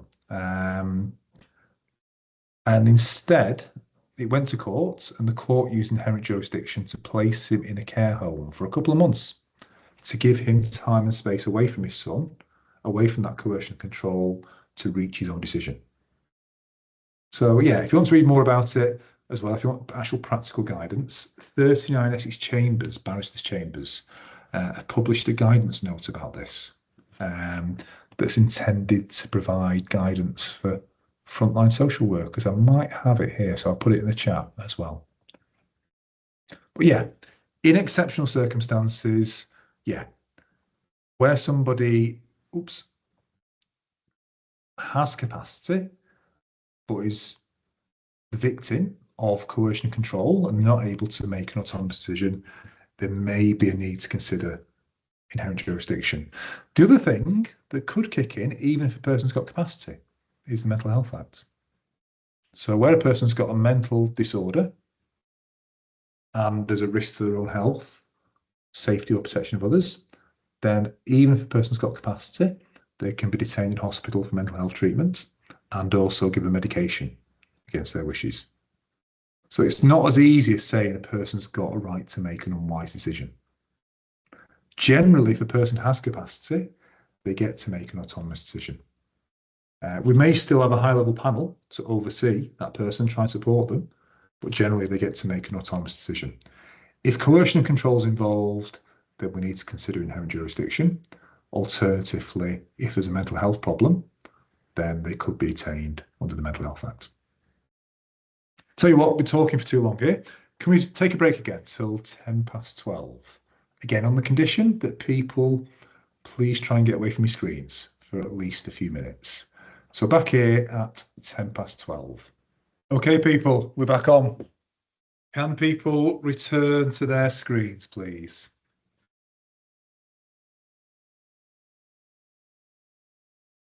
Okay, good stuff. So got you about 50 more minutes. I can hear bellies rumbling already.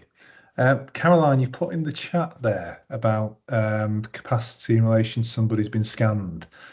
I'd probably frame that as capacity to participate in a safeguarding process and participate in, I don't know, that process rather than a specific capacity around being scammed. I think I'd frame that in terms of safeguarding. Are people okay where we're up to? So far we've talked about the capacity assessment. So I want to move on beyond that now. And we've talked about the case of Mary, and I've suggested that Mary may be unable to weigh the relevant information. Let's say there's evidence from the GP and from our interview with her that she appears to be quite cognitively impaired. So it appears to be because of a cognitive impairment. We don't have a formal diagnosis, but we don't need a formal diagnosis. So if we're saying that Mary lacks capacity to make a decision about her care and support needs, what's the next step in the process? Anyone? What's the next step in the process if Mary lacks capacity? Brooke? Would it be a best interest? Yay, we have to assess what's in her best interest. So, okay, anyone can shout this out. So we've got a pattern going here. So section 1 of the Mental Capacity Act, the statutory principles. Sections 2 and 3 are what's called a two-stage test. Although we apply section 3 first, and then the section 2 impairment test. But what section do you think it is of the Mental Capacity Act that covers the assessment of capacity? Have a guess. Anyone? So sections 1, 2, 3, 4. 4, brilliant. Okay. So section 4 of the Mental Capacity Act gives us a best interest checklist we have to use. So only now do the final two principles pop up. So we have to act in the person's best interests and the final principle. So this is quite frequently misunderstood, is that we have to choose the least restrictive option. Again, it doesn't say that anywhere in the Mental Capacity Act. What does it actually say? Consider. Yeah, we have to consider ways of intervening that are we have to have regard for ways of intervening that are less restrictive. So just be aware. Sort of, there is a myth. Again, this is something that comes up in safeguarding, that if we have to choose the least restrictive option, it's always not to intervene or not to place the person in a care home. So there's a myth that's developed. So again, over the last 19 years, that we have to choose the least restrictive option. We don't. We have to consider ways of intervening that are least restrictive. We have to have regard for. And when I spoke to you, again, we spoke before about who the decision maker is in terms of the Mental Capacity Act. And I sort of talked about it'd be the professional who's responsible for delivering that intervention. I lied to you at that stage, because when we're talking about best interests, who else might pop up as the decision maker? Who else might come in at this point and start making the decision? LPA. So potentially there's two people who could make the decision. It might be somebody who's got lasting power of attorney, or it might be somebody who's been appointed by the Court of Protection as a deputy. So I'm sure you know this, but lasting power of attorney, when the person has capacity, they grant lasting power of attorney decision-making powers to another person or persons. If the person lacks capacity, then it would need to go to court, and the judge at the Court of Protection would have to grant those decision-making powers once the person's already lacks capacity. And there's two different types. There's property and affairs for financial decisions, and there's health and welfare, LPA or deputy. And the person would need to have the right type of decision-making authority. So in this case, if it was Mary, if she'd made her daughter lasting power of attorney for health and welfare, then daughter would be the best interest decision maker. Quite interesting. The Court of Protection doesn't really like giving people deputyship for health and welfare. It's quite reluctant to do that. But generally, there's lots and lots and lots, probably about 2 million people in the UK, or England and Wales, who've got health and welfare deputyship. People okay with that before we move on? Any questions about LPA or deputyship?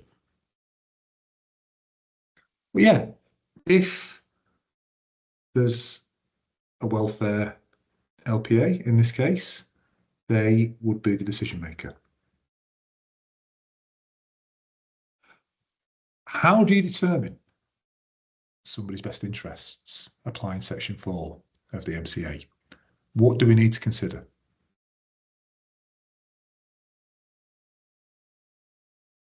What does Section 4 of the MCA say we must consider? Anyone? Pros and cons, benefits, burdens. That's, yeah, sort of later on, but before we do that, there's a number of things that we have to, so that's how we record our decision. But what do we have to consider before we look at our pros and cons? The values and beliefs of the person. Yay, so values and beliefs of the person. So we have to look at their past wishes. So we need to try and put ourselves in that person's sort of situation at a time in the past when they had capacity, and try and look at how they would have made the decision. So yeah, look at their values, beliefs, their ethnicity, their religion, how that might impact on their decision making. What else? So the person's past wishes, what else? So a couple of hands go up, then go down. Sorry?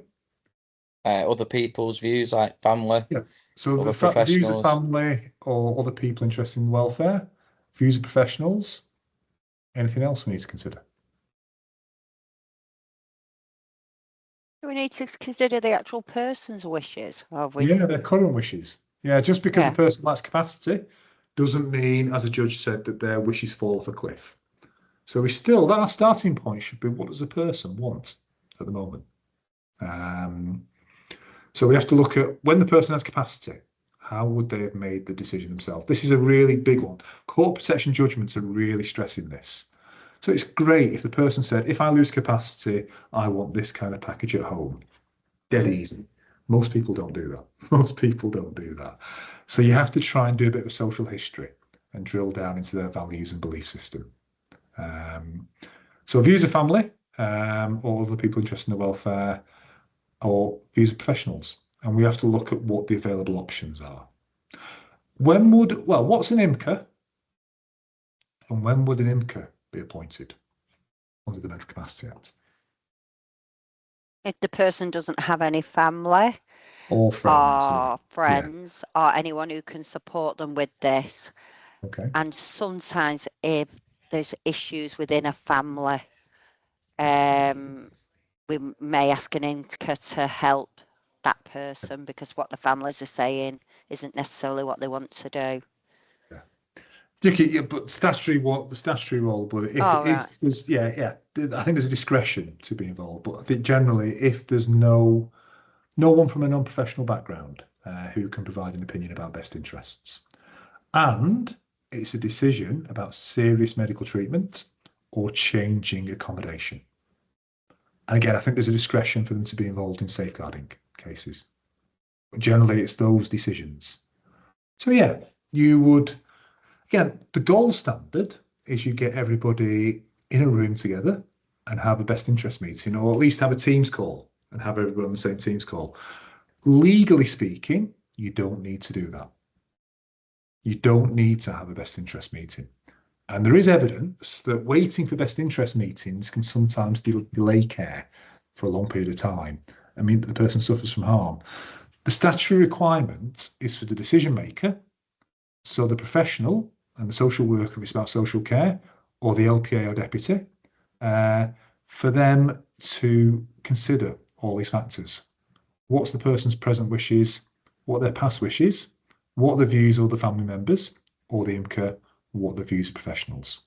Now, providing they've done that, they can make a lawful decision in that person's best interests. So just to emphasise, although it's the gold standard, you don't need to have a best interest meeting. But the best interest decision making needs to demonstrate they've considered all of these factors. I think, as David was saying before, in terms of recording it, for these big decisions, these so-called macro decisions about people's lives, you probably need to do a balance chart, looking at the benefits and burdens of different options. So this is my attempt to do one for Mary. And what the lawyers sometimes suggest we do is try to indicate which of the factors have carried the most importance for us in our decision making, the highest weight. So what I've done in this balance chart here is put an asterisk next to the factors that, for me, carry the highest weight. Sometimes I score things. I score things 1 to 5. 5 is the highest life or death importance, 1's low importance. But I think in this day and age, pretty much most areas are using balance charts as part of their way of recording best interest decisions. Again, very different 10 years ago. I think we've come a long way over the last 10 years with this. Going to pause for breath. Anybody got any thoughts, any comments, any reflections from practice they want to bring in here?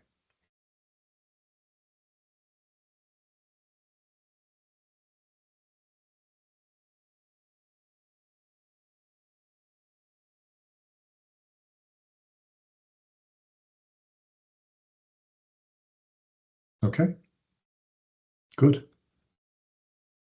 So let's say, in Mary's case, we've had a best interest meeting and we decided it's in her best interest to have carers going in, maybe twice a day, every day, to help her keep on top of the environment, maybe prompt her to take a medication, get rid of out-of-date food, make sure she's got fresh food in. What number section of the Mental Capacity Act allows us to provide care in her best interests?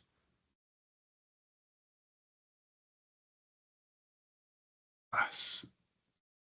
Heidi, I think I saw you open your mouth there, but I think you're muted at the moment. So what number Is section? it 9? Is it 9? Not 9. Not Oh. 9. Any advance on 9? You've got a pattern going on to help you down the left-hand side. 5. Brilliant. 5. Okay.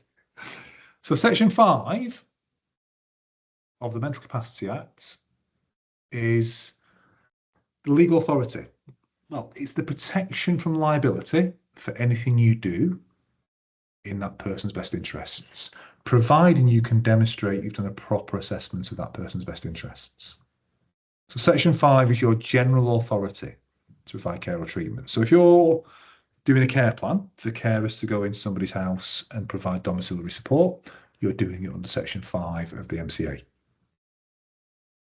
People okay with that? Okay, got a question for you. Let me see if I can find it. Does the Mental Capacity Act authorise the use of restraint? So again, hopefully it's popped up on screen for you. Yes or no, true or false? The Mental Capacity Act authorises the use of restraint. True or false? What do people think? So either say, if you can vote, or give us your answer in the chat. Does the Mental Capacity Act authorise the use of restraint?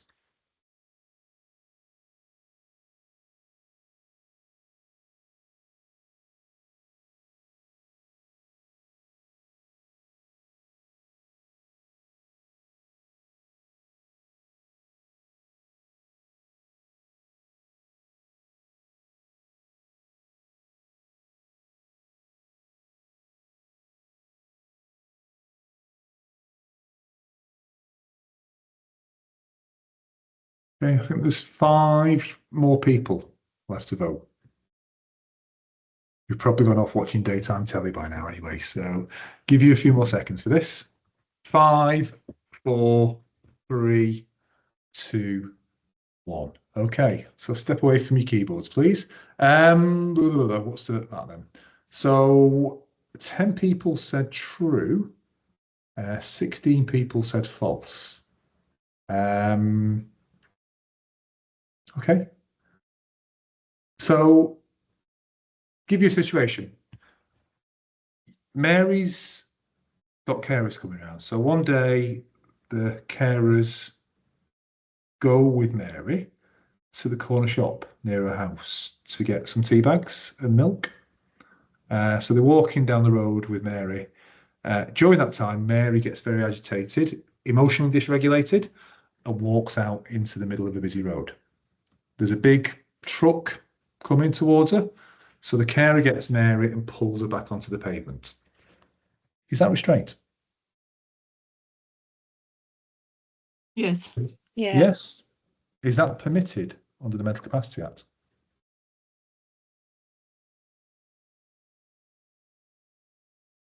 It can be, Mark, if it's within the best interests analysis as part of that care plan. Okay, so restraints can be authorised. Necessary to prevent harm. Sorry. Yeah, there's a word you're looking for here that begins with P. Claire, you've put your hand up. I think you're muted, Claire. Proportion. I was going to. Oh. Yeah, proportion. It's a life and limb thing, isn't it, as well? Or is that something else? That's something else. That's more like sort of where you can't, sort of where someone might have capacity, but there's a common law duty to save life or limb. But yeah, so the Mental Capacity Act allows you to use proportionate restraint where it's in the person's best interests. So restraint that's proportionate to the risk of harm. Stephen, do you want to come in there? I think you're muted, Stephen. Yeah, I was just going to say proportionate. Okay, proportionate. Okay. Stephen, is that you or? Sorry, I'm getting confused here. Okay. Heidi, you've put your hand keeps going up and going down. So do you want to come in there? So that could only be used by a carer if it was written in the mental capacity assessment. Is that what we're saying, or am I misunderstanding what you're saying? I think in the moment, a carer basically, if the carer's got a reasonable belief that Mary lacks capacity, and what she's doing is in the person's best interests, and it's proportionate to the risk of harm, then it's authorised by the Mental Capacity Act.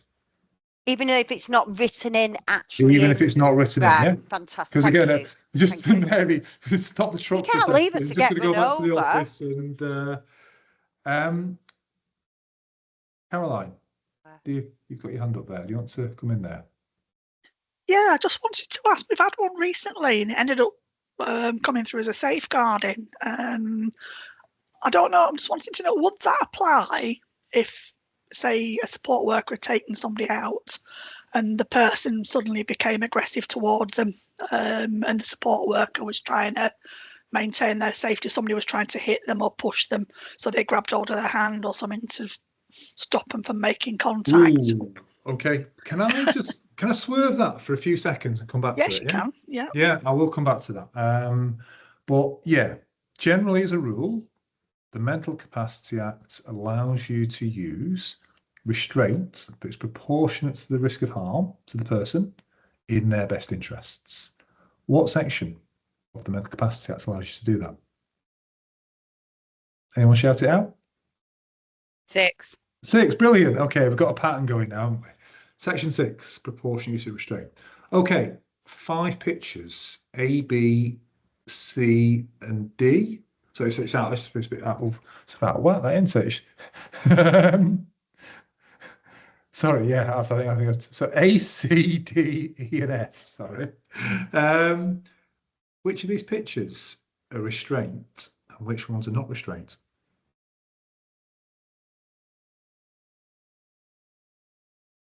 Anyone feeling confident? Oh, if you can see them that clear on screen.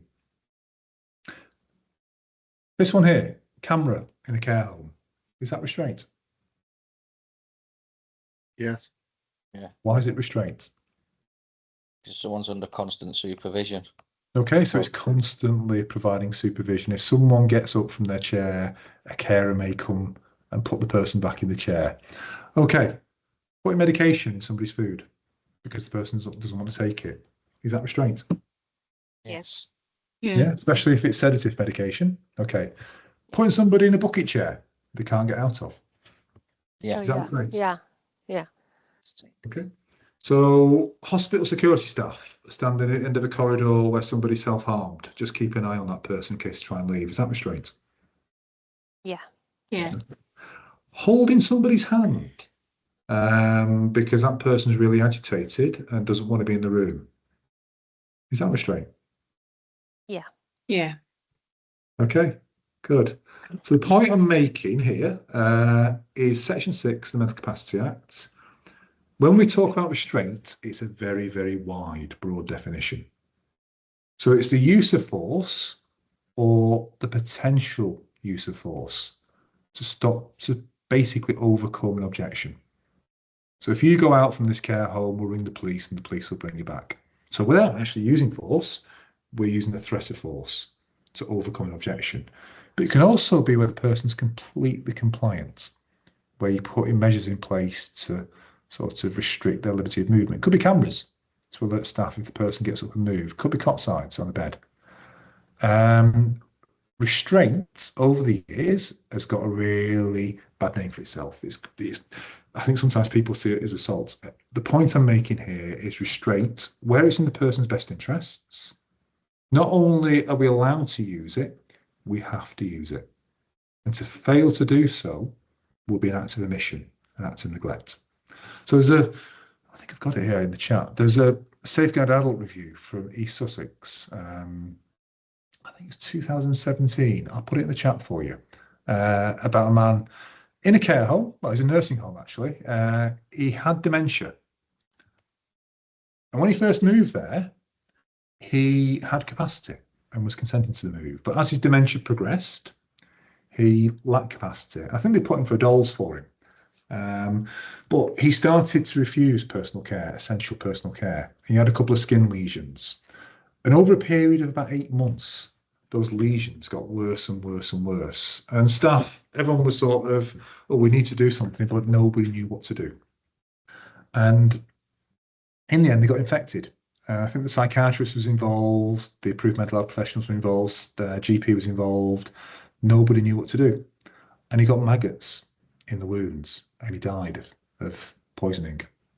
And the Safeguard Adult Review looked at the history and said, basically, at the point where he lacked capacity, there should have been some kind of best interest assessment about the possible use of restraints. Now, we're not going in there and talking about holding him down, about possibly holding his hand to administer personal care and to make sure his skin integrity was maintained. And the failure to do that, the failure to use proportionate restraint under Section 6, amounted to neglect. So yeah, restraint, not only is it permissible, we have to use restraint where it's in the person's best interest. Now, I can't remember, somebody made the point a few moments ago about sort of whether somebody's been aggressive towards others, whether we can use restraint in the person's own best interests. And again, that's been something that's been a bit dodgy over the last 20 years. But recently, the courts have been fairly consistent that where there's a risk of indirect harm to the person because they're going around due to their aggressive behaviour, maybe someone might retaliate, that it is in the person's best interests to be protected from indirect harm. So where you've got somebody who lacks capacity, who's going around being aggressive, who potentially is at the risk of somebody else assaulting them, or potentially getting into contact with the police, end up in prison, then yeah, restraint is in their best interests, even if it's indirectly in their best interests. So where the support worker was trying to use restraint to prevent somebody assaulting others, yeah, that indirectly would appear to be in that person's best interests. So I don't know if that answered I can't remember who answered the question before, but yeah, increasingly there's been a consistent stream of judgments now from the Court of Protection saying that. Caroline, was it you? It was, and I've just got another question just leading on from that. Right.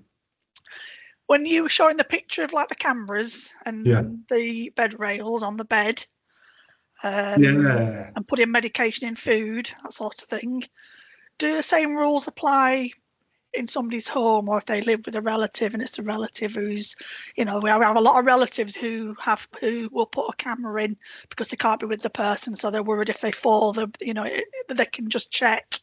And the same with the bed rails, and often an OT will do an assessment and say, I'm not putting bed rails in, and they put a crash mat in and all that, and then the person will go on Amazon and they'll buy a bed rail and they'll stick it on the bed.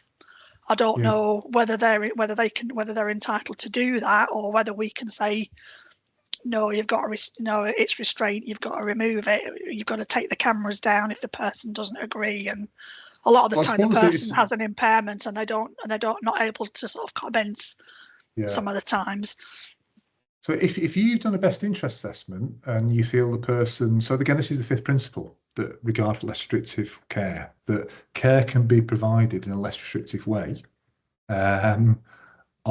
without putting bed rails in or putting cameras in the person's bedroom, then potentially that's abuse. If the family are putting cameras in, despite the view being it's not in the person's best interest, then that potentially would be overly restrictive practice, which would be a form of abuse, and that would prompt safeguarding. But only obviously if you're aware of it. That would be my take on that. Again, now you need to be obviously very, very careful there about how you proceed with family, because family are obviously the care providers. But you might need to start softly and have a quiet word with them about, can they remove these measures? We've had a best interest meeting and it's not in the person's best interests. And you might need to remind them about the fifth principle in terms of regard for less restrictive practice as well, or less restrictive measures. But if they persist and say, no, we think this needs to be done, then potentially you're looking at safeguarding, I think. I put the judgments about the harm to others, about the use of best interest where the person is exhibiting harm to others. I've put that in the chat. Brooke, we'll talk about community dolls in a second. Sangeetha, you've put your hand up as well. Yeah, I have a doubt. Like, if a citizen has, cameras installed by the brother, and he's concerned about his well-being, the person has acquired brain injury. So whether we need to do a capacity assessment and do a best interest for the cameras installed. Yeah, where are the cameras installed? Are they In installed his flat. in the bedroom or? I think it's in the corridor. So Yeah. the brother is saying that it is for the benefit of the citizen, and he can, view the carers coming in and what goes on in the house. Does brother have lasting power of attorney for health and welfare? No. Okay, then at the end of the day, you need to have a best interest meeting and work out. So it's going back to this stage. So it's sitting down with the person. What does the person want? If they're able to, what are the person's past wishes? What are the views of family? What are the views of professionals? And if whatever comes out of that, that would be in that person's best interest. So that's the fourth principle. Now, if the family insist on putting in additional restrictions that are overly restrictive and not in the person's best interest, then potentially that's a safeguarding. So we need to record, do a capacity assessment and then record the best interest. Yeah, well, capacity assessment, best interest assessment, and then probably have very, very diplomatic and careful conversations with the brother. Right, okay, thank you. So just to point, I'm labouring a point here, but yeah, there is a myth that we can't restrain people under the Mental Capacity Act. Not only can we restrain people, we have to restrain people if it's in their best interests. Now, there's a caveat to this, that there may be situations where some types of restraint might be so intensive that it actually engages Article 8 of the European Convention, the Human Rights Act. What's Article 8? Anyone? Again, you can shout this out if you want to. What's Article 8? Right to privacy. Yeah, it's the right to private and family life. And there's been, again, over the last couple of years, there's been a stream of judgments from the Court of Protection that, okay, so say you've got somebody, we talked about before, about sort of potentially giving somebody using gentle physical restraint to administer personal care in a care home. If you're having to put hands on somebody who's strongly resisting every day, several times a day, that's going to interfere with that person's right to autonomy under Article 8. And it will need to go to court. And there'll need to be a judge to have oversight of that plan and to give approval to it. One of the things that's come out of the last couple of years, smartphones. So I'm sure all of us have got phones next to us where we are at the moment. What the courts have said is that if public bodies, such as local authorities or the NHS, feel it's necessary to remove a smartphone from somebody in their best interest due to the risk of harm, so classically where there's a person at risk of grooming or sexual abuse, then that is such a major interference with that person's autonomy in this day and age. It's almost like cutting a limb off them, that it needs to go to court and there needs to be judicial approval. Putting cameras, surveillance cameras, in the person's personal bed space. Now, again, this is happening quite a lot with people with learning disabilities or people with epilepsy. Again, that's a massive intrusion into that person's personal, intimate space. And again, I think the guidance is that that kind of restraint would need to go to court. So generally, restraint is authorised, but where that restraint is particularly intense or the person strongly resisting, you may want to get a legal opinion from your local authority legal service about whether it needs to go to court. Any questions, any thoughts about what I've just said there at all?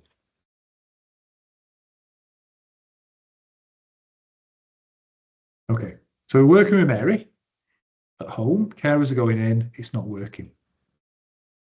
Things are getting worse. Neglect is getting worse, her health's getting worse. So there's a further best interest, or further capacity assessment, further best interest meeting. A decision is made that she needs to move to the Evergreen care home. And that's in her best interests. And at the Evergreen, because there's vulnerable people there, the doors are going to be locked and she's going to be closely supervised. So which of her human rights would we be interfering with? If she's not able to give consent to this because she lacks capacity, and we're saying it's in her best interest to go and live in a care home, which of her human rights might be engaged? Brooke? Would it be is it Article 5? Yeah. Right Right to private life. not private life. That's No. Article 8, which is this one. What begins with L? The right to, anybody shout it out? Liberty, maybe? Yeah, the right to liberty. So if someone lacks capacity and you're saying to that person that they need to go and live in a specific place, could be supported accommodation, could be a care home, could be hospital, it could be their own home with a very intensive package of care, and they lack capacity, there's a possibility it may amount to a deprivation of their liberty, or they may be detained. Sometimes lawyers use the word confined. These are all interchangeable words. They all mean the same thing. Deprivation of liberty, detention, confinement. But what the law says, what the Human Rights Act says, is where a person lacks capacity and they're deprived of their liberty, they require additional legal safeguards. Yeah, they need legal protection. So if the person's over 18 and they're going to be in a hospital or a registered care home, what would be the legal safeguards that we use? Dolls. Dolls. So again, technically, we talk about dolls. It's actually Schedule A1 of the Mental Capacity Act. So it's a scheme that allows the local authority to authorise that person's deprivation of liberty if they're an adult over 18 in hospitals or care homes. In other care settings, such as supported accommodation, shared lives, people with dementia in their own homes, or young people under 18, if they're deprived of their liberty, who needs to authorise that? Court of Protection. Yeah. Or for under 16-year-olds, it would be the High Court. So yeah, in situations where a person's deprived of their liberty, they require additional legal safeguards. Now, one of the other big myths that often comes up is that where a person's on a dole's order in a care home, it authorises their medication, it authorises their personal care. It doesn't. All the dole's order does is authorise the care home to physically detain that person in the care home, and it gives the person legal safeguards. Any care that's provided, any medication, any personal care, etc., there needs to be evidence that it's in the person's best interests, and it's provided in sections 5 and 6. So there's a big myth in the care sector. Oh, they're on a doles, we can up their medication or give them PRN. That's nonsense. Yeah, doles is all about the person's physical liberty, about not being free to leave. Any care or treatment you give the person, there needs to be evidence you're doing it under their best interests. So if there's a need to look at additional medication, again, giving them PRN medication or sedatives, you would need to demonstrate you've done a capacity assessment around medication, you've done a best interest assessment about medication, and it's happening under sections 5 and 6. Are people okay with that in terms of what I'm saying? Is that people's experience, that there's a myth that where people are on doles, that carers sometimes feel they can do whatever they want to do to the person? Just need to be careful there.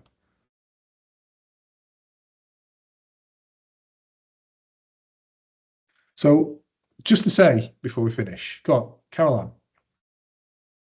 Sorry, I just wanted to ask, if somebody's in a care home and they're on and they have a dolls in place, would the dolls apply if, say, a relative wanted to take them out and there's a reason why that might not be in the person's best interests, because they haven't, because there's been some kind of issues in the past, there's risks of abuse, or the person, they haven't, they're planning on doing something while they're out that might put the person in harm, like they might have a fall or something, because of how the person who's taking them out, or they say, I want to take them out overnight or something and stay at my house. that sort of thing. Would I mean, whether a dolls would factor into that, I don't know. Dolls would factor into it. The quick answer is if there's a dispute between professionals and family about the residence or contacts with somebody who lacks capacity, and you can't resolve that. So obviously you try to sort of speak to them, you try to sort of explain what the risk would be, etc., and what the concerns would be. If that's irreconcilable, it goes to court and a judge has to decide. Because at the end of the day, who are we as professionals to suddenly tell family that we know best? So there's a famous case called the Stephen Neary versus Hillingdon Council from about 2011. And that case, there's been several cases, that's the main one. But the courts have been very clear. Where there's a dispute, irreconcilable dispute between professionals and family about contact or residence, about somebody who lacks capacity, it goes to court. Because again, that's an Article 8 issue.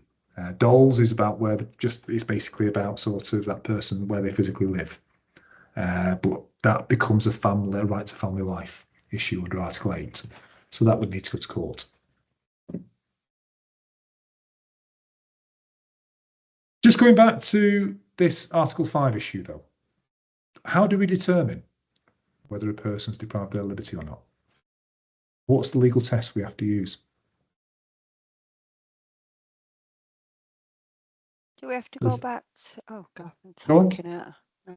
If you're talking, you can keep talking. Do we have to go back to, was that high? Do we have to go back? Yeah. Do we have to go back to doing the mental capacity assessment at the beginning and sort of go through that process again? Well, we've been through that. So let's say Mary lacks capacity. Acid test. Yeah. Brilliant. So where does that come from? What's the famous judgment at the Supreme Court? What's it called? Cheshire West. Cheshire West. Perfect. Okay. So we've got 10 minutes left. I'm just going to leave you on this one, basically. You probably all know this. If a person's in a care home or in some sort of care setting and they lack capacity, the Cheshire West acid test says they're deprived of their liberty if they're not free to leave. So basically that means even if the person's completely compliant, if hypothetically that person was to pack their bags and say, I'm leaving, would they be prevented? And continuous supervision and continuous control. So that's basically how not free to leave is enforced. So do carers, do staff know what the person's doing and where they are at any one time? Even if that person's going out for 8 hours a day, do they have a pretty good idea as to where the person is? Now, the other thing for a person, this only would apply if a person lacks capacity. Just to make you aware, we're awaiting a judgment from the Supreme Court at the moment. It was a Northern Irish case that was heard in October. And what has been decided is basically if the person, even if the person lacks capacity to consent to be in hospital or care home or supported accommodation, if their wishes and feelings indicate, or their compliance indicates they're happy to be in the care home, even if they lack capacity, then potentially it might not be a deprivation of liberty. So we're waiting from a judgment. At the moment, we don't know which way this is going to go, but we're awaiting quite a major judgment from the Court of Protection, which may mean that a person who is compliant with their care arrangements, as such, their wishes and feelings mean that they're happy to be in the care setting, would not be deprived of liberty, which could have massive impacts on the whole deprivation of liberty thing. So at the moment, they reckon there's, well, in England alone, there's 332,000 referrals for dolls every year. But they reckon only about 25% of those people are objecting. So this could massively, massively, massively cut the number of people who are considered to be deprived of liberty. So just to make you aware of that before we finish, watch this space. And as and when we get that judgment, we'll put more training on about the implications of it in practice. But yeah, 8 more minutes, I think. So yeah, so Claire. Can I just say then, does that not take us back to how it was prior to the acid test? Yeah, it does. Yeah. Okay, great. Yeah, it does. It's, yeah, basically, only people who are actively trying to leave or been heavily restrained or sort of whatever will be considered to be deprived of liberty. But massively, massively. We don't know. We don't know at the moment, Claire. We don't know. It was a Northern Ireland case. The Supreme Court heard the case in October. It can take up to 12 months to get the judgment. So at some point in the next couple of months, we'll probably find out what the Supreme Court think. Okay, thank you. So yeah, capacity, everyone. Start off being clear about the decision. Never come out with the phrase, Mary lacks capacity. Be clear about what's the relevant information the person needs. So the fact that somebody's orientated today, day of the week and the time and who the Prime Minister is doesn't mean they've got capacity. It's all about the relevant information for that specific decision. Support the person to make the decision. All practical steps, Equality Act Section 20. Apply the functional test first. Can the person understand, retain, use and weigh the relevant information? If it's complex, triangulate your findings. Can the person walk the talk, get corroborating evidence from family? If they can't understand, retain, use or weigh or communicate, is it directly because of an impairment of mind? And again, you might want to get medical advice there. If a person's got capacity, generally, they get to make an autonomous decision. But where there's coercion and control, we may need to consider inherent jurisdiction, and a person with capacity can still be detained under the Mental Health Act. Person lacks capacity, we need to determine their best interests. So their past and present wishes, the views of informal carers and family, the views of professionals. And providing we've done that, then we've got an authority to act in their best interests under Section 5, and an authority, in fact a duty, to use proportionate restraint in their best interests. But where a person's physically required to live in a specific physical location, and they're not free to leave, and they lack capacity to give consent, at the moment, Article 5 is engaged, and they'll require either DOLS or a court order to approve their deprivation of liberty. But that might change at some point in the next couple of months. So you could have just sat through the last 2 minutes and avoided the whole rest of the morning. Couple of big myths just to be aware of, yeah. The assumption of capacity doesn't mean I don't have to assess. Yeah, the assumption of capacity only kicks in when you're doing a capacity assessment. There's a myth that insight equals capacity. It doesn't. Don't use insight in your capacity assessment.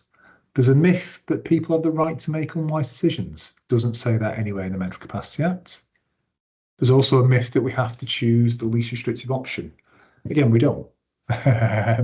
We have to have regard for the least restrictive ways of providing care and treatment.